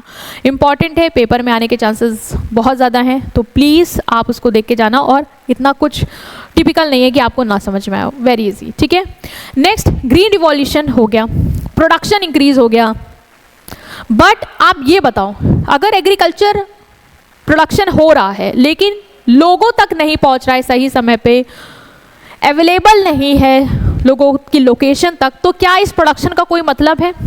नहीं मतलब है। मतलब फूड की सिक्योरिटी होना तो ज़रूरी है ना, कि लोगों तक जिसको ज़रूरत है वहाँ तक वो पहुँचे भी, तो सही रेट पे पहुँचे, वो अफोर्ड तो कर पाए, उनको फूड सिक्योरिटी मिल पाए। कंट्री में प्रोडक्शन हो रहा है, प्रोडक्शन बढ़ा दिया, इतना ही ज़रूरी नहीं है, उसकी अवेलेबिलिटी भी एश्योर कर पाना भी ज़रूरी है। तो food security is very important. Food security होता क्या है? Food security means availability, accessibility and affordability of food to all the people at all the time for an active and healthy life। मतलब मतलब ये कि जो फूड है, जो अनाज आपने उगाया है, ठीक है, उस ये एश्योर करना कि वो अवेलेबल हो, मतलब कंट्री में अवेलेबल हो, ऐसा नहीं है कि खाना ही नहीं है, अरे हो, अवेलेबल हो, एसेसिबल हो, लोगों तक वो पहुंच भी पाए, अफोर्डेबल हो, अब पहुंच गया मान लो, ठीक है, पहुंच गया मान लो, इतना महंगा है कि वो ले ही नहीं पा रहे, खरीद ही नहीं पा रहे, कोई मतलब है उसका नहीं है। वो अफोर्डेबल भी हो टू ऑल द पीपल, पूरे कंट्री के लोगों को हर समय पे जब भी उनको चाहिए हो, ताकि वो भाई अच्छी से ज़िंदगी जी पाए, क्योंकि तुम्हारे कंट्री के लोगों तक अगर खाना पहुंचेगा ही नहीं, वो अफोर्ड ही नहीं कर पाएंगे, तो वो काम क्या करेंगे और कंट्री तुम्हारी ग्रो क्या करेगी। तो फूड सिक्योरिटी आपको इंश्योर करनी ही करनी पड़ेगी, ठीक है। मीन्स फूड को अवेलेबल कराना, हमारी कंट्री में अनाज उपलब्ध होना चाहिए, फूड अवेलेबल होना चाहिए, चाहे आप खुद बनाएं चाहे आप बाहर से लेके आएँ, मतलब चाहे आप खुद प्रोड्यूस करें कंट्री में या आप इंपोर्ट करें, but you have to make sure कि कंट्री में फूड अवेलेबल हो, मतलब कंट्री में फूड सिक्योरिटी हो। सिक्योरिटी मतलब उसकी अवेलेबिलिटी हो, दूसरी एसेसिबिलिटी हो। फूड अवेलेबल तो है, कंट्री में फूड अवेलेबल तो है, लेकिन लोगों तक पहुंच ही नहीं रहा है, तो कोई मतलब है? अवेलेबल होने से क्या मतलब? एसेसिबल होना चाहिए, मतलब जो भी लोग हैं कंट्री के उन तक वो खाना पहुंचना चाहिए। आप ये नहीं कह सकते कि उस लोकेशन तक जा ही नहीं सकता, आप कैसे भी पहुंचाइए बट आपको वहां तक पहुंचाना है। अब देखो, जो आप देखते होगे छोटे छोटे आइलैंड होते हैं, वहाँ तक हेलीकॉप्टर से इन सब से खाना पहुँचाया जाता है, मतलब आपको एश्योर करना है उसकी एसेसिबिलिटी लोगों तक, वो सिक्योरिटी आपको देनी है अपने नेशन में लोगों को, ठीक है। This means food should be within the reach of people at all the time regardless of distance or region. Affordability of food, even food को वो afford कर पाए, इतना ना कि तुमने accessible तो करा दिया लेकिन वो इतना महंगा है कि वो खरीद ही नहीं पा रहे, चाह के भी नहीं खरीद पा रहे, तो वो दिक्कत है। तो हम नहीं कहेंगे कि फूड सिक्योरिटी है। तो this means that food should be with in the financial reach of people. Government को भाई यहाँ पे फोकस करना होगा कि खाना सब तक उपलब्ध हो और सही रेट पे उपलब्ध हो, कि सब अफोर्ड कर पाए, चाहे वो अमीर हो चाहे वो गरीब हो। अच्छा, देखो गरीब जो होता है उसके लिए आपने देखा होगा राशन कार्ड बनता है। वो क्यों बनता है? ताकि उसको सस्ते दाम पे वो अवेलेबल करा दिया और आसपास के राशन शॉप में उसको मिल जाता है। छोटी छोटी राशन शॉप जो होती है सरकारी, वो अवेलेबल होती है नहीं लोकेशन में। क्यों होती है? ताकि लोगों तक उसकी एसेसिबिलिटी हो और दूसरा वो अफोर्डेबल रेट पे मिल पाए। तो फूड सिक्योरिटी मतलब जो फूड है वो अवेलेबल कराना, एसेसिबल कराना और अफोर्डेबल करवाना उन लोगों तक, सारे लोगों तक, बेसिकली सारे लोगों तक, कंट्री के सारे लोगों तक हर समय पर, ताकि आप ये एश्योर कर पाओ कि वो अच्छी लाइफ और एक्टिव लाइफ जी पाएँ, ठीक है। ओके स्टूडेंट्स, तो हमने देखा कि फूड सिक्योरिटी जो है वो इम्पॉर्टेंट है, ठीक है, इतना तो कवर हो गया। नेक्स्ट आता है कि ये फूड सिक्योरिटी को हम एश्योर कैसे कराएंगे। यार जो फूड है वो अवेलेबल हो, ठीक, एसेसिबल हो, लोगों तक पहुँचे, भाई इतनी जनता है कैसे पहुँचेगा, कैसे हम एश्योर करेंगे कि सब तक पहुँच गया है, ठीक है, और अफोर्डेबल भी है। ये हम कैसे चेक करेंगे कि ऐसा तो नहीं कि कहीं वो सही रेट पे ना पहुंच रहा हो, वो कौन देखेगा? तो उसके लिए एक बॉडी बनाई गई, that is food corporation of India. सरकार ने एक बॉडी बनाई, गवर्नमेंट अथॉरिटी बनाई, भाई फूड कॉर्पोरेशन ऑफ इंडिया को ये काम दिया जाएगा। आपका काम होगा कि कंट्री में फूड सिक्योरिटी को आपको क्या करना है, एश्योर करना है। तो अब हम देखेंगे कि एफसीआई को कब सेटअप किया गया। एफसीआई को सेटअप किया गया 1965 में। किस लिए सेटअप किया गया? फूड सिक्योरिटी इंश्योर करने की, लोगों तक, कि देश के सब लोगों तक फूड अवेलेबल हो, एसेसिबल हो और अफोर्डेबल हो। ये एश्योर करने का काम हमने इस अथॉरिटी को दे दिया। इसके क्या रोल्स थे, क्या फंक्शन था? पहला तो था प्रोक्योरमेंट ऑफ फूड ग्रेन। सबसे पहला काम आपका ये है कि आप फूड ग्रेन्स को प्रोक्योर करें। भाई अवेलेबल तो तब करा पाओगे जब तुम्हारे पास आएगा, ठीक है, आएगा कहाँ से? लोगों तक प्रोवाइड कराना, एसेसिबल करवा पाएंगे जब आपके पास अवेलेबल होगा। तो अवेलेबल करने के लिए इन्होंने बोला कि आप काम करिए, सरकार ने बोला एफसीआई आपका काम होगा कि आप ये जो फूड ग्रेन्स है ना वो फार्मर्स से कलेक्ट करेंगे, मतलब फार्मर्स को प्राइस देंगे, मिनिमम सपोर्ट प्राइस, जो इतना कम ना हो कि भाई फार्मर को लगे कि उसको सही दाम नहीं मिला, सही दाम मिले उसको, उस रेट पे आप फार्मर से फूड ग्रेन को अपने पास लेके आएंगे। अब जो किसान खुद बेचना चाहते हैं वो दे सकते हैं, लेकिन जो FCI को बेचना चाहते हैं तो FCI सरकार की ऑर्गेनाइजेशन है, वो उनको सेल आउट कर सकते हैं, फार्मर्स को अपने गुड्स का प्रोड्यूस का सही दाम भी मिल जाता है और वो सेटिस्फाइड रहते हैं। तो FCI क्या करती है, पहला काम रहता है कि फूड ग्रेन्स को फार्मर से प्रोक्योर करना एट मिनिमम सपोर्ट प्राइस, ये इंश्योर करने के लिए कि फार्मर्स के पास वो सही दाम पे है, मतलब उनको सही दाम मिल गया। बिल्डिंग बफर स्टॉक, इसके बाद इनका काम और ये होता है कि बफर स्टॉक मेंटेन करना, मतलब इतना स्टॉक मेंटेन करना कि कल को कोई इमरजेंसी पड़ जाती है देश में, आपातकालीन स्थिति आती है तो हमारे पास इतना स्टॉक अवेलेबल है कि हम उस सिचुएशन को मीटअप कर पाएंगे। ठीक है, next is price stability. FCI ये इंश्योर करती है कि जो फूड ग्रेन है ना उनका प्राइस एकदम से गिरे ना। ठीक है, prevent food grain price from falling to unremunerative level for farmers, मतलब फार्मर्स को क्या होता है कभी कभी उनको सही दाम नहीं मिल पाता। ठीक है, प्राइस जो है वो गिर जाता है और जिस वजह से वो सस्ते दाम पे बिचौलियों को बेच देते हैं।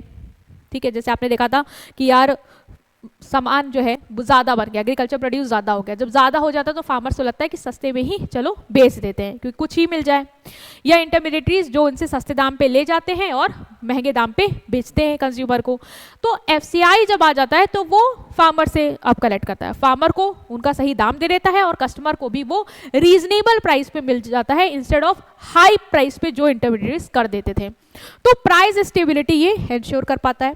दूसरा इसका रोल रहता है कि ये पुअर सेक्शन को हेल्प करता है।